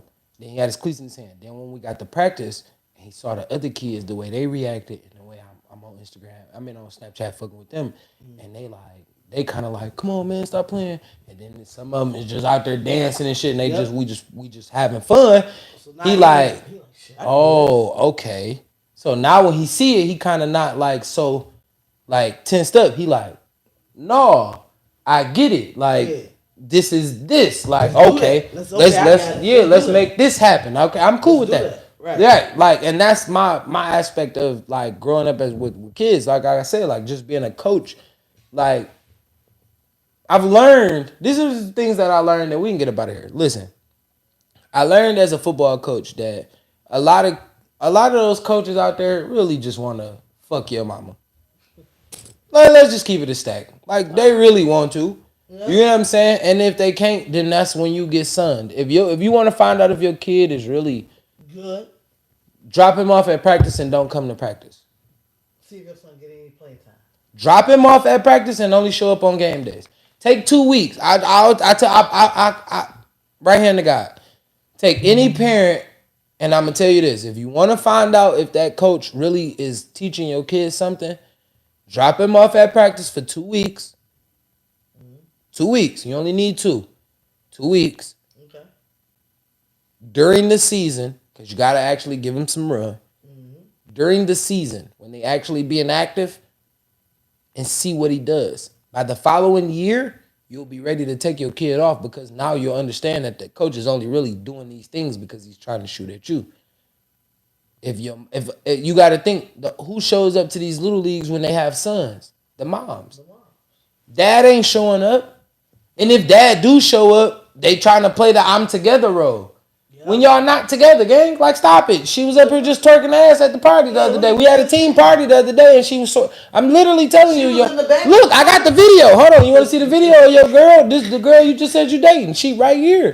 She was on my man's TikTok. I'm telling you, look, I got the video, the TikTok. I didn't even go to the party, but I watched it on his TikTok, and I can see your girl. That's your girl right there. Niggas be looking stupid. You look dumb. Now you look stupid. Stupid. Like, you got to understand that you didn't get a chance from the start. Like, she is here for a reason. She didn't find this team just out the pure blue. Yeah. No, somebody told her to come on down here to this team. She probably met the head coach and he probably was recruiting her at the gas station or the grocery store. Yeah. Or he probably just so happened to have a son that go to her school or a kid player that go to her school. He got on the team. No, he got on his shit. He got the buffs on. He outside. And she like, wait. And it's a couple of little niggas around you. You like, yeah, come on, y'all ready to go to practice? Right. Come on, y'all ready to go to practice? And she like, wait, what team you coach for? And he like, oh, yeah, I coach for the Eastside Jaguars. And they like, whoa, for real?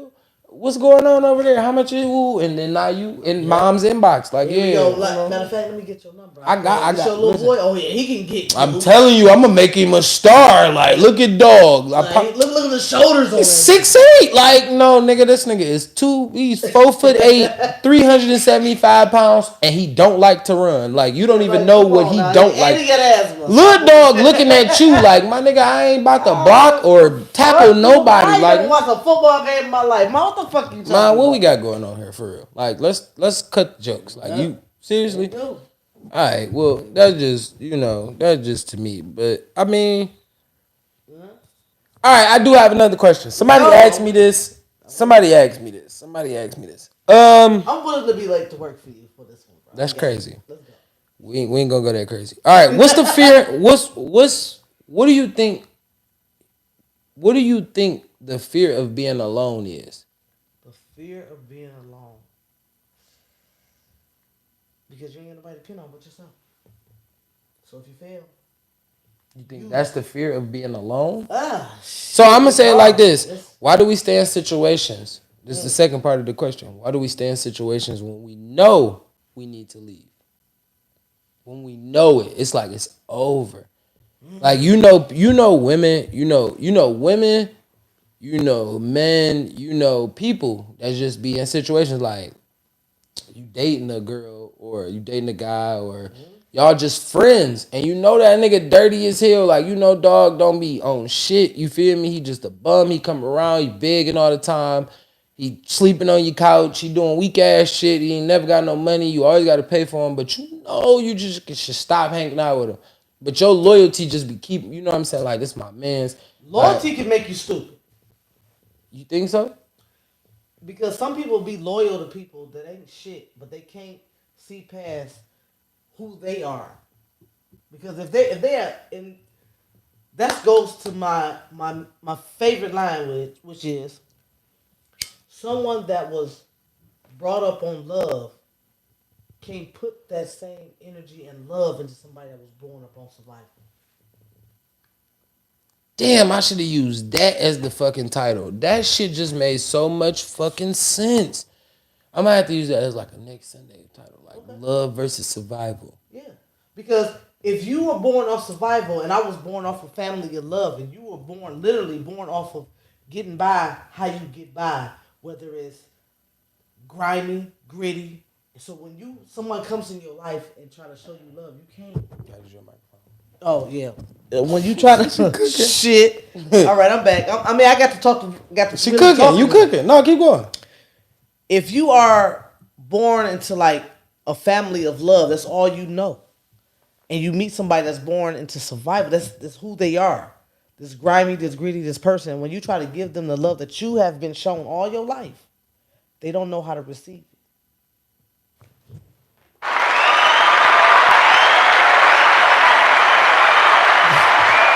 So if they don't know how to receive it, then what the first thing they're gonna do is clam up. Then they're gonna break out. Now everybody that you have in your corner that's been giving you love all your life, they trying to figure out why you dealing with this. Where your patience coming from? I feel like, all right, I'm gonna say this. I feel like your patience come from The love. the love that y'all gave me. Yeah. So if you ever ask me where my patience came from, it came from the love that y'all showed me, because obviously I can sense that this person that I'm dealing with has never grew up off the love. Let me ask you this. So I have to slow roll and teach him how to receive and accept the love. Let me and ask it don't you this. always got to be negative. Okay. Survival is a thing. Yes, I understand, because I was one of those people who was raised with both. I'm gonna say both. Like, I was raised with 50% survival, 50% love, because my mom loved me. My dad loved me. I can say people around me love me. It's a lot of people that love me. But what they also did was they showed a young nigga like, hey, gang, instead of being Simba, I had a lot of Mufasa. I mean, instead of being Mufasa, I had a lot of scars in my life.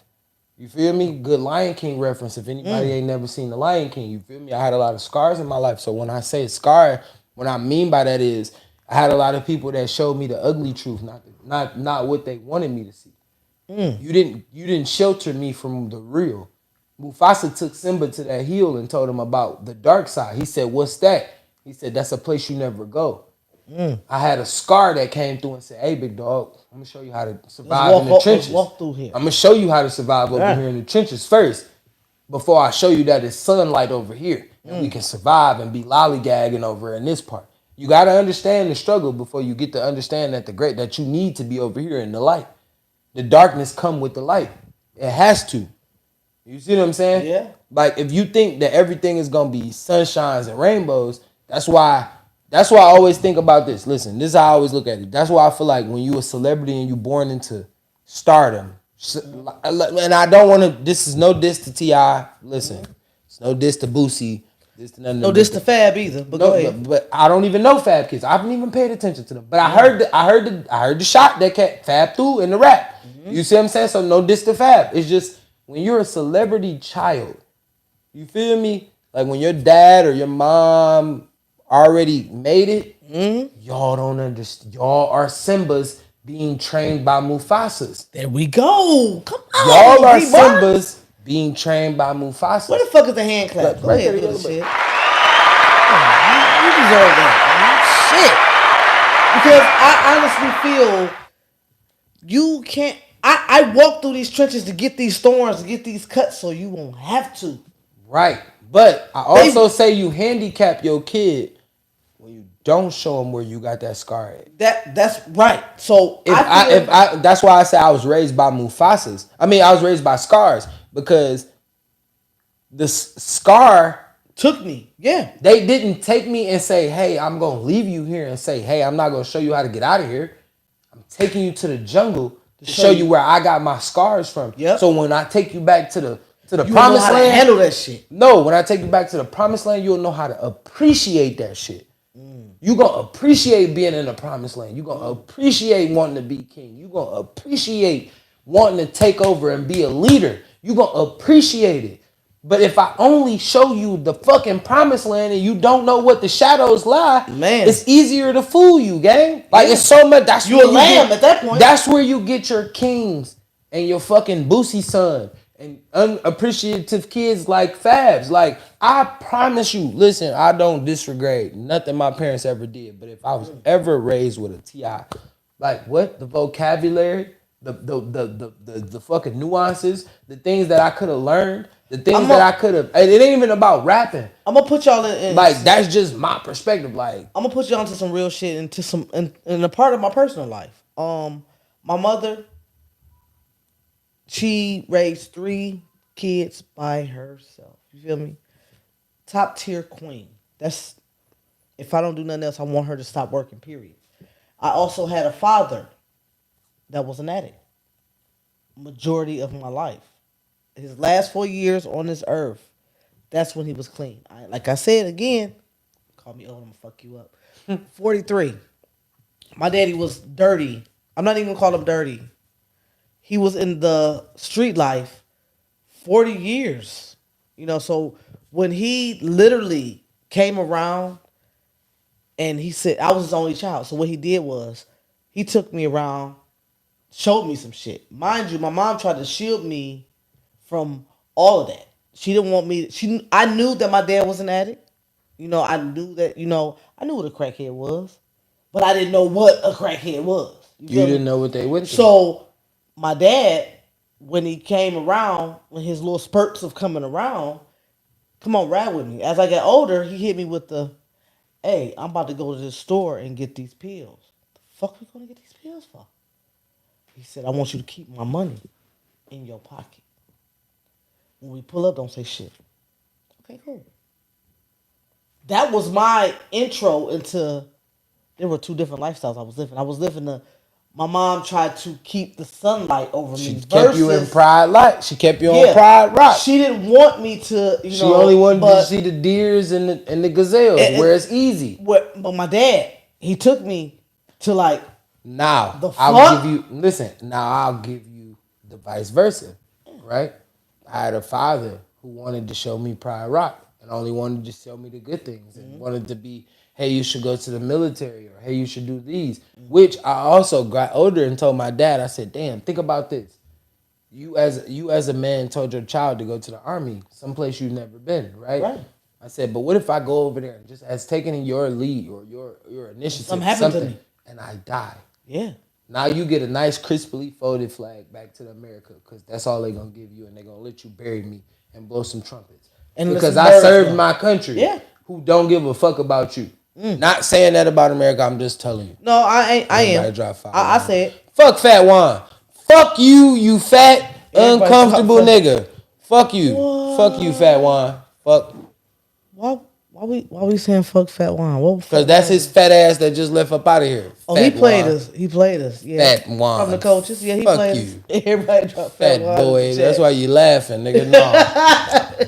But no, for real though, like, so like when it came to my mom's side of the family, it was like, nah, bro. You gon' my dad showed me the ugly side too though. Like, don't get it twisted. He didn't just show me the beautiful parts of it. But he tried to shield me from that. Like, you didn't really want me to be in the, like, you know what I'm saying? So, like, when it came to my mom's side of the family, that's where I met my best friend, like, you know what I'm saying? Juan, shout out to Juan, though, for real. Fat Juan in the chat, for real, though. That's my brother. Like, that's where I met him. Like, we had to learn how to know that we had to walk to school together. You feel me? Snow, rain, sleet, whatever it was. Like, we had to make it to school, but we made it to school. We had to fight together. I ain't have a little brother, but we had to do everything together. We had to make sure we do everything together. And that's why I feel like our friendship is, like I said, it's destiny. So it's about the people that you keep around you. Like, that's why I feel like our friendship never folded. Like, I've never... that's a destiny. It could be. It could potentially... No, real shit. No, what I'm saying is potentially that we could be... It could be destined for us to stick around. We never, like, unlinked. Like... Never. But what I'm going to tell you is about him, like, we 30 in our 30s. I met him when I was 1, like as a baby, like 1 years old, like literally. Bro, did you walk out here? Yes, we met when we was children. We lived on the same street together. Wow. And I'm gonna tell you another significant fact. Like, you know, most people be like, "Oh, y'all mamas hang out or something." Our parents don't hang out. My mama don't know his mama like that. His daddy don't know my daddy like that. Our mama don't like none of that. That's y'all connection. That's just me and him, literally me and him. Like, my mama loved him. His mama loved him. You take Juan to your mama's house, she gonna cuss him out just like she cussed you out. Just the exact same way. Same way if I went to his mama's house. Yep, as it should. Like, I got friends I've been knowing for 20 plus years, right? I'm gonna say this. all right, so like when it came to things that we needed done, so like if his mom couldn't take us to games, my mom would take us. If his mom, like we had to go to an All-American camp, his mom took us to the All-American camp. Like my mom she paid for me to go, but she was like, I'm driving Juan, so he could ride with us. Like it was always a connection. When we played together at Cooley, our parents they knew each other. Like, oh yeah, you Dwan mama, you Dwan mama, like for sure. Hey, you Tamika, woo woo, you Kim, yeah, for sure. Like they know each other, and my mom was one of them people. Like my mom would show up to the game, We got our game don't start till like 4:35. Mom be there at 3:30. She making hot dogs and hamburgers for niggas before the game. Like she making sure niggas eat before the game. Right. Like here y'all can eat before the game, whatever. Woo woo. And that's just the way that my OG was. So like, Juan always been treated like if I had a real third sibling, Juan, yeah, he would be the third sibling. But it would be like we tight. But you get what I'm saying? Like, but I also had that same connection with my little cousin. You get what I'm saying? Like Tron, who I did the podcast with. Tron. Like Big Sag in the chat. Where is he at? I don't know. Popped in. I'm sure he gonna watch. He gonna block that nigga. He on punishment, bro. He gonna call me. Talking shit.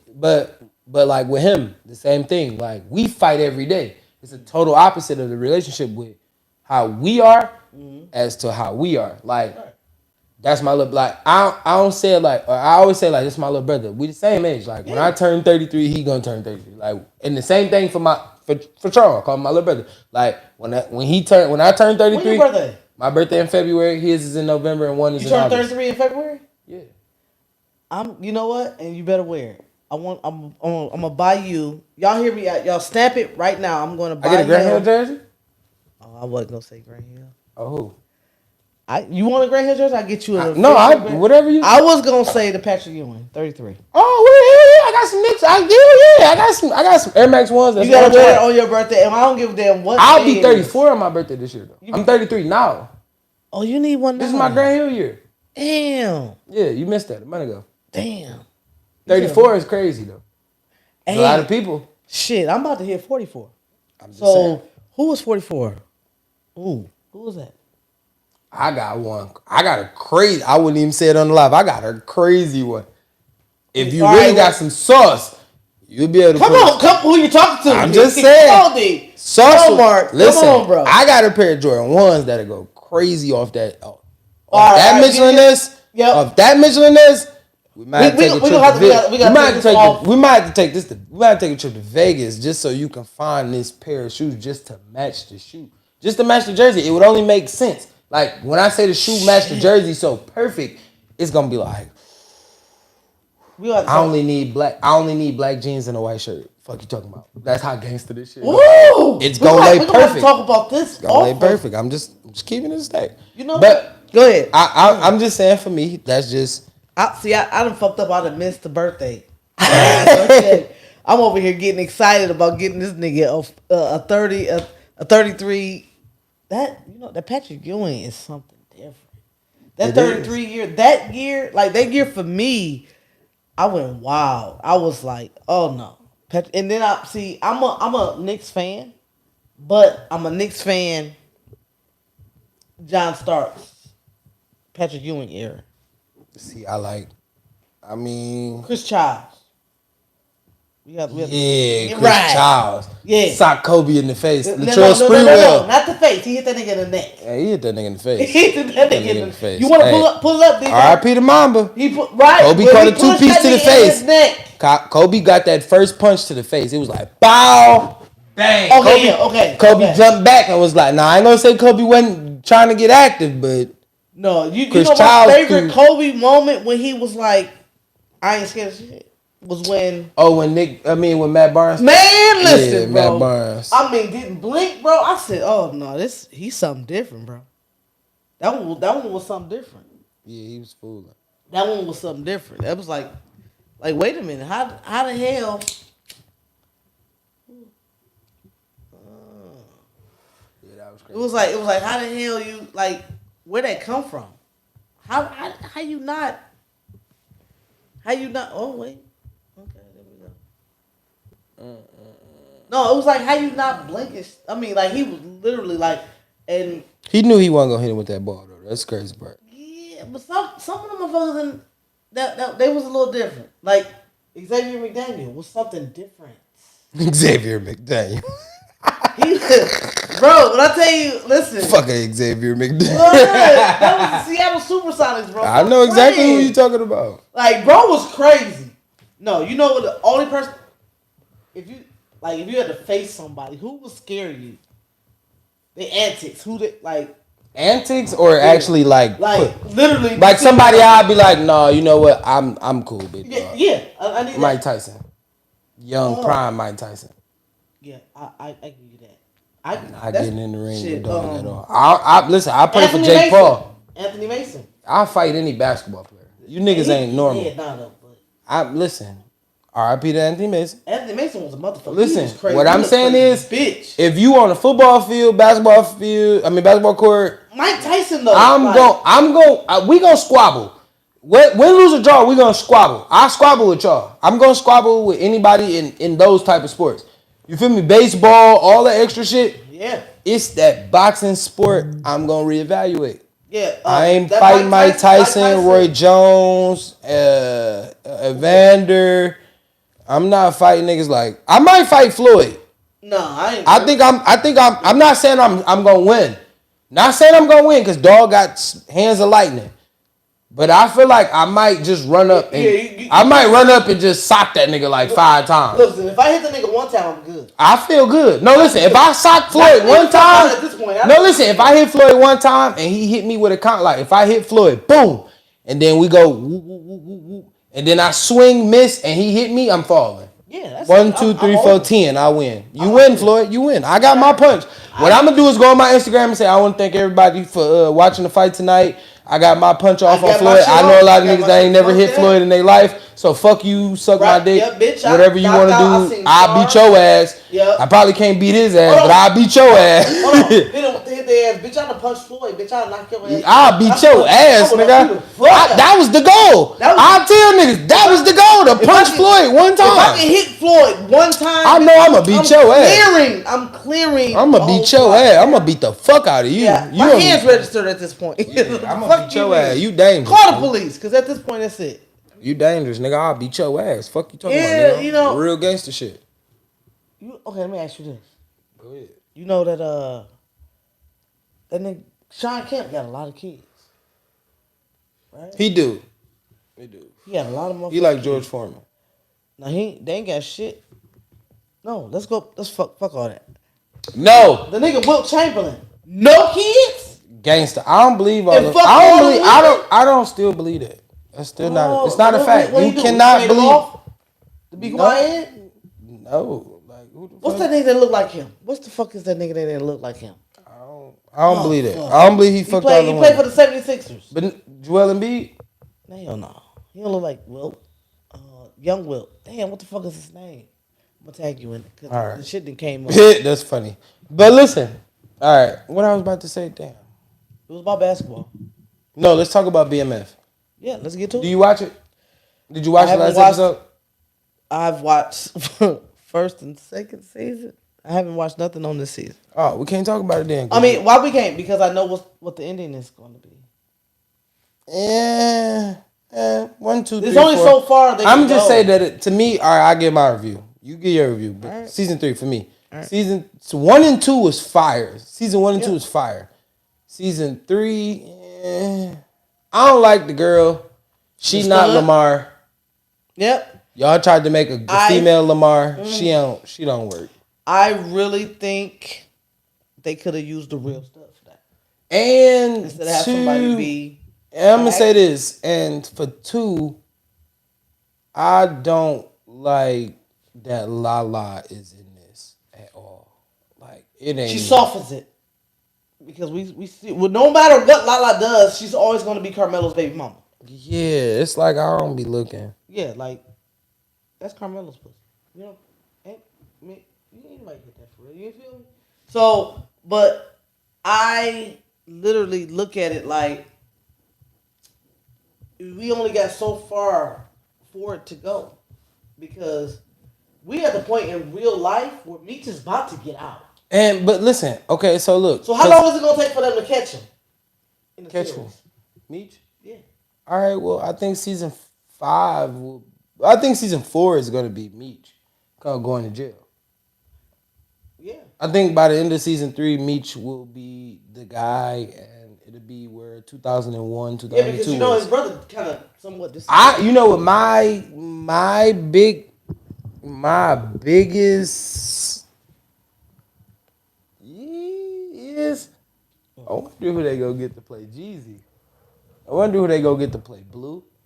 I wonder who. He already told him, y'all play with my name. I'm coming up there. Hey, I'm big dog, shut up. You Blue told. DaVinci not go. He you not told, yeah, folks. Folks, yeah. you told. That's why he outside. You snitched. That's why he and outside. you said it in the interview too. Yeah. See, that's what I don't like about these BMS That's niggas. what he gonna be. He gonna say, "Oh, that shit came from Meech." Well, nigga, if it came from Meech, for a minute. if it came from Meech, I'm believing Meech. Now, until Meech get home and say Blue didn't tell on me, I'm cool with that. But for currently, because you said it out your mouth that it was Meech that said this, all right, well, guess what? Now I really believe that you told. Yeah. And then you tried to blame Jeezy. All right, listen, big dog. That was crazy because he gonna say that's the only reason that Jeezy got a career. Like, bro, what? Like, so what was he doing? What was Jeezy doing? We already know he was a snowman.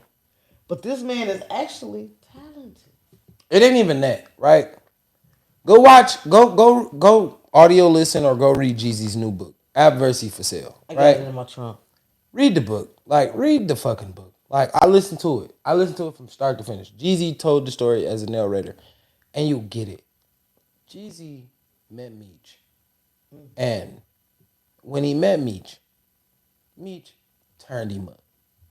Jeezy was trapping already. He was already He was a low-level dealer. There we go. Meech turned him up. He thanked Meech for that. He said, "Here, take these, bro." It ain't even. It ain't even about. It's not even about here. Take these. Bro. Yeah, I mean. Meech turned them niggas up. Yeah. Right. Meech was like, "I got too much. You trapping. I got you. Right. Look, now I'm gonna give you this, and you go turn some other niggas up. There you go. And Jeezy tell you in his book, I turned up this side. I turned up this side. And then when I turned them up, I had to understand that these niggas was beefing. So if they beefing, I gotta let them know that we can't beef because of the money. So now they not beefing because of the money. I'm fucking with niggas on the east side, I'm fucking with niggas on the west side, I'm fucking with this nigga, I'm fucking with that nigga, I'm fucking with this nigga, I'm fucking with that nigga. Like we travel, we working. Like, yeah, I was fucked up. But let's talk about the losses that Jeezy took. Man. You feel me? Blood Raw, sitting in jail. I ain't heard that in a minute. Blood Raw? Listen. Let's talk about it. Like, all y'all niggas that's talking about Jeezy. Like, I understand Jeezy music ain't current. The last album was fire. But let's talk about how Jeezy music. But at the same time, bro, put some respect on Jeezy's name, bro. Blood Raw has some shit going on here in the city. I understand that. And y'all niggas all was fucking criminals trying to be criminals as he trying to make y'all millionaires, bro. Like, you can't be a criminal and a millionaire at the same time. It just don't work. You got to pick one. And y'all niggas pick the streets. So since y'all picked the streets, nigga, that's what happened. Mm-hmm. So don't get mad at him. The first thing that nigga said on it wasn't my intention. The first thing that you niggas got to stop is thinking that we really enemies. You feel me? Yeah. I'm a boss. You ain't got that type of energy. Like, stop playing. Hey, big dog, I'm out your league, nigga. Yeah, nigga, go and kick rocks, smoke your little weed, nigga. Like, you feel me? Like, for real, nigga. Like, you a diehard G. Bro, like, bro, some things that I had to really truly look at, like, alright. Jeezy ain't talk about it. Like, Jeezy was one of them. He wasn't just talking. He was a Hove nigga. He turned into Hove, and I didn't like that. I ain't like that he was turning into Hove, because I'm like, I get why Hove don't talk. He New York. That's some New York ass shit. Like, Hove don't really got beef, and Hove subliminally diss niggas when he feel like it. Like, he don't drop me. But Jeezy, that's not you. Don't be him. Let him be him, and you do what you do well. You do well. Listen, what you do well is make sure you come around this motherfucker with a fire-ass trap song so the summer go crazy, so we can have some Jeezy for the summer, and then you feel me? Like, you keep that. Why stay the same Jeezy? It's not about staying the same. It's about, I understand you elevating, right? Mm-hmm. But at the same time, your core fan base know you for what? Trap. So don't act like you never can feed us. Don't ever act like you can't. Okay. Don't ever look at it. Don't go Hollywood on Don't no. Listen. Don't ever act like you forgot that the core is core. The reason we core is because of this. That's why your last album was slapping. Cause nigga, that's that TM101. I'm not gonna say TM101, but I'm saying that's the fluff. That's the vibes. We got the vibes of TM101. When I understood it. I could feel it. I could feel the hate. When you first heard that shit, I swear to God. I understood the hunger in that album that you just dropped. You feel me? With your ugly ass baby picture on it. I understood the I could sit back and say, that's the Jay Jenkins we've been missing. See, now I've never No, listen. That's the Jay Jenkins we've been missing. You want me to tell you why? Because you starting to really start looking around at what's going on around you. And who he dealing with? Yeah. I get it. You pieced it up with Gucci. All right, what the fuck ever. Listen, I'm okay with you piecing it up with Gucci. Nah, I'm okay with that. You want me to tell you why I'm okay with that? Because y'all are Atlanta. Y'all are Atlanta, bro. You, T.I. and Gucci ran it. Listen, you, T.I. and Gucci are a class. There's nobody else can fit in y'all class.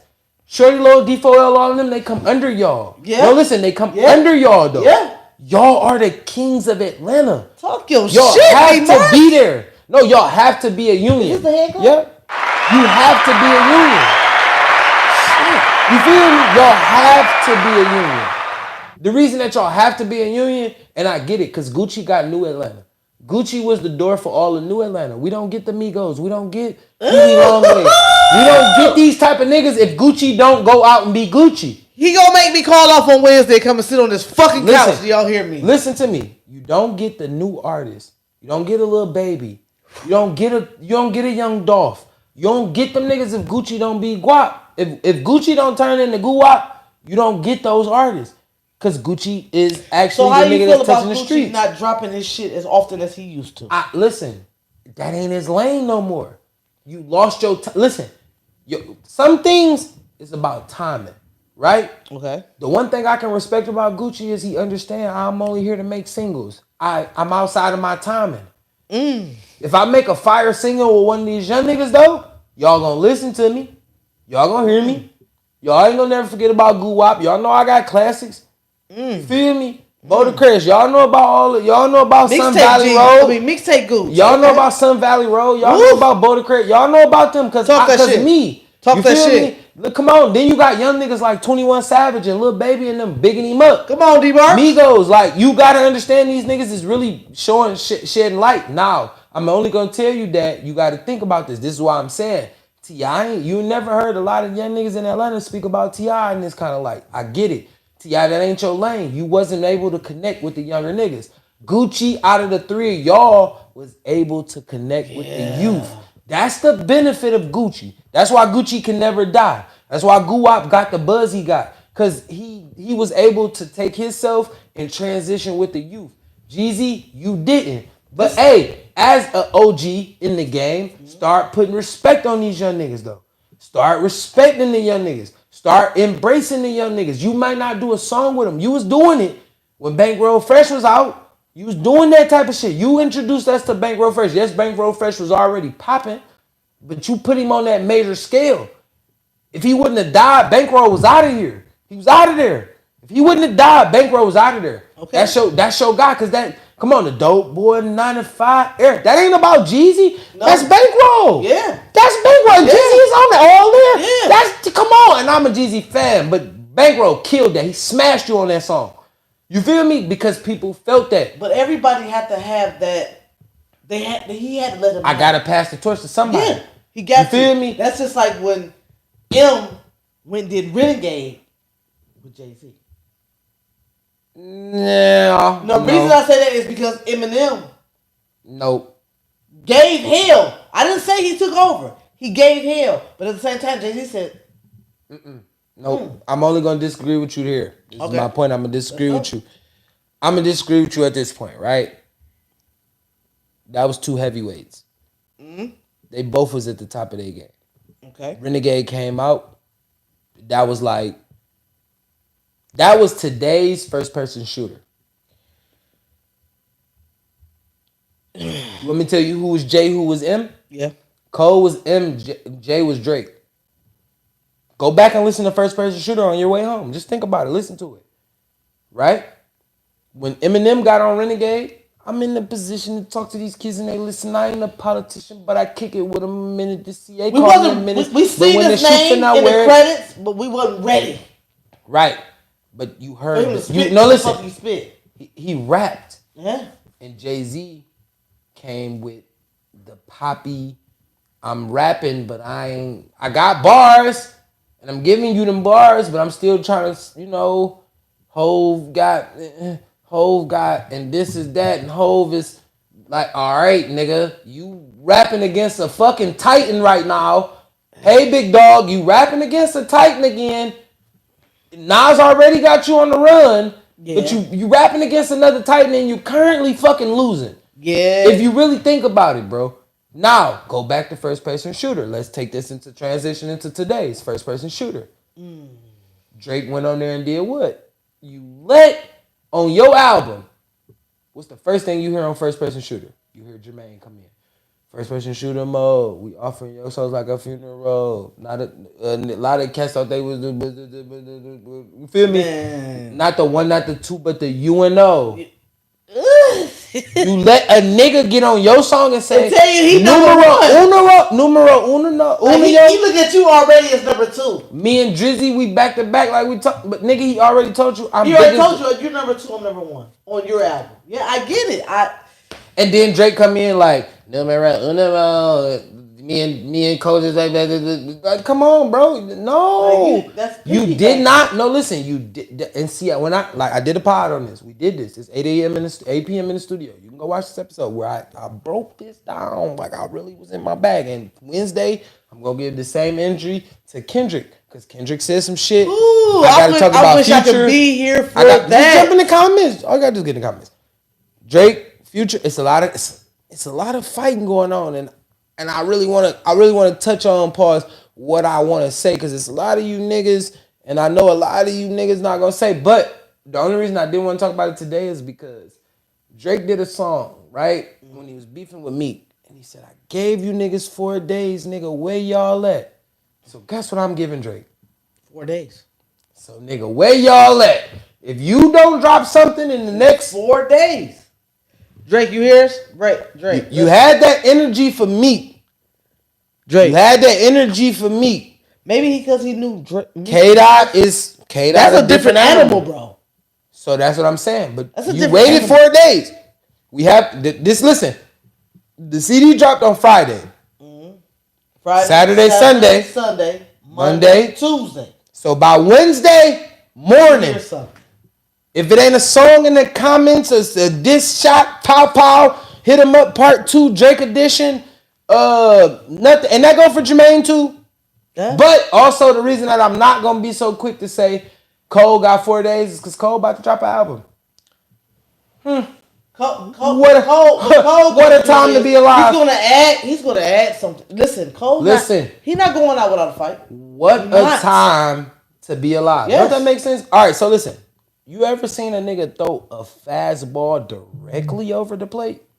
J. Cole said, "Oh, you disrespectful 4-foot bitch. Let me show you what I get." And that's what I feel like Cole goes. And that's why I said I'm gonna wait till Wednesday. Because I'm not even gonna hold Cole to responding in this 4-day period. Drake, you set the 4-day window for niggas to respond to you. So I'm only gonna set the 4-day window for Drake. For you. But Cole is about to drop an album. So Kendrick, I hope you got a response track somewhere in your repertoire ready to go at Jermaine. He's gonna have to do one right then. He's gonna have to tune in the future. Tune in the future this week. Future, if you haven't listened to the album, We Don't Trust You. Obviously, the title says it's a diss to Drake. Obviously, We Don't Trust You. Metro Future, We Don't Trust You. I seen that they said this beef that Future and Metro got is over a girl. Hold on.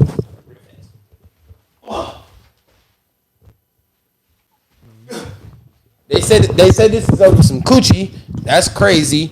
I don't want niggas to be listen. They said it's over a girl. Bad. They said she was mid, but I don't know. I didn't see the girl. But I'm saying I heard that this beef is over a girl. Drake and Future. So I literally feel like it was Drake doing the yapping because I don't see Future. His thing is Future a little pillow talky too, though. Don't get it twisted. I get that, but at the same time, I still get Future. He Hendrix. You think he Hendrix? Yeah, I just think he's like, okay, bitch. I feel like that. Anytime you address, I feel like daddy. No, listen. I feel like this personally, just to me, I feel like it might have been Aubrey that got a little offensive. Yeah. I feel like him and Future probably had a little mutual. Little bitch that was funny. Yeah, a little mutual, you dig. And Drake tried to cuff her. She got look. No, Drake tried to cuff her and it just didn't go right for him. Pause. Like, it just didn't end the way that he thought it was supposed to end. But it is what it is. So, literally, I don't know, but we don't trust you. I knew that Metro, hey, shout out to Metro. Metro clowned on this album. Like, musically. Metro booming.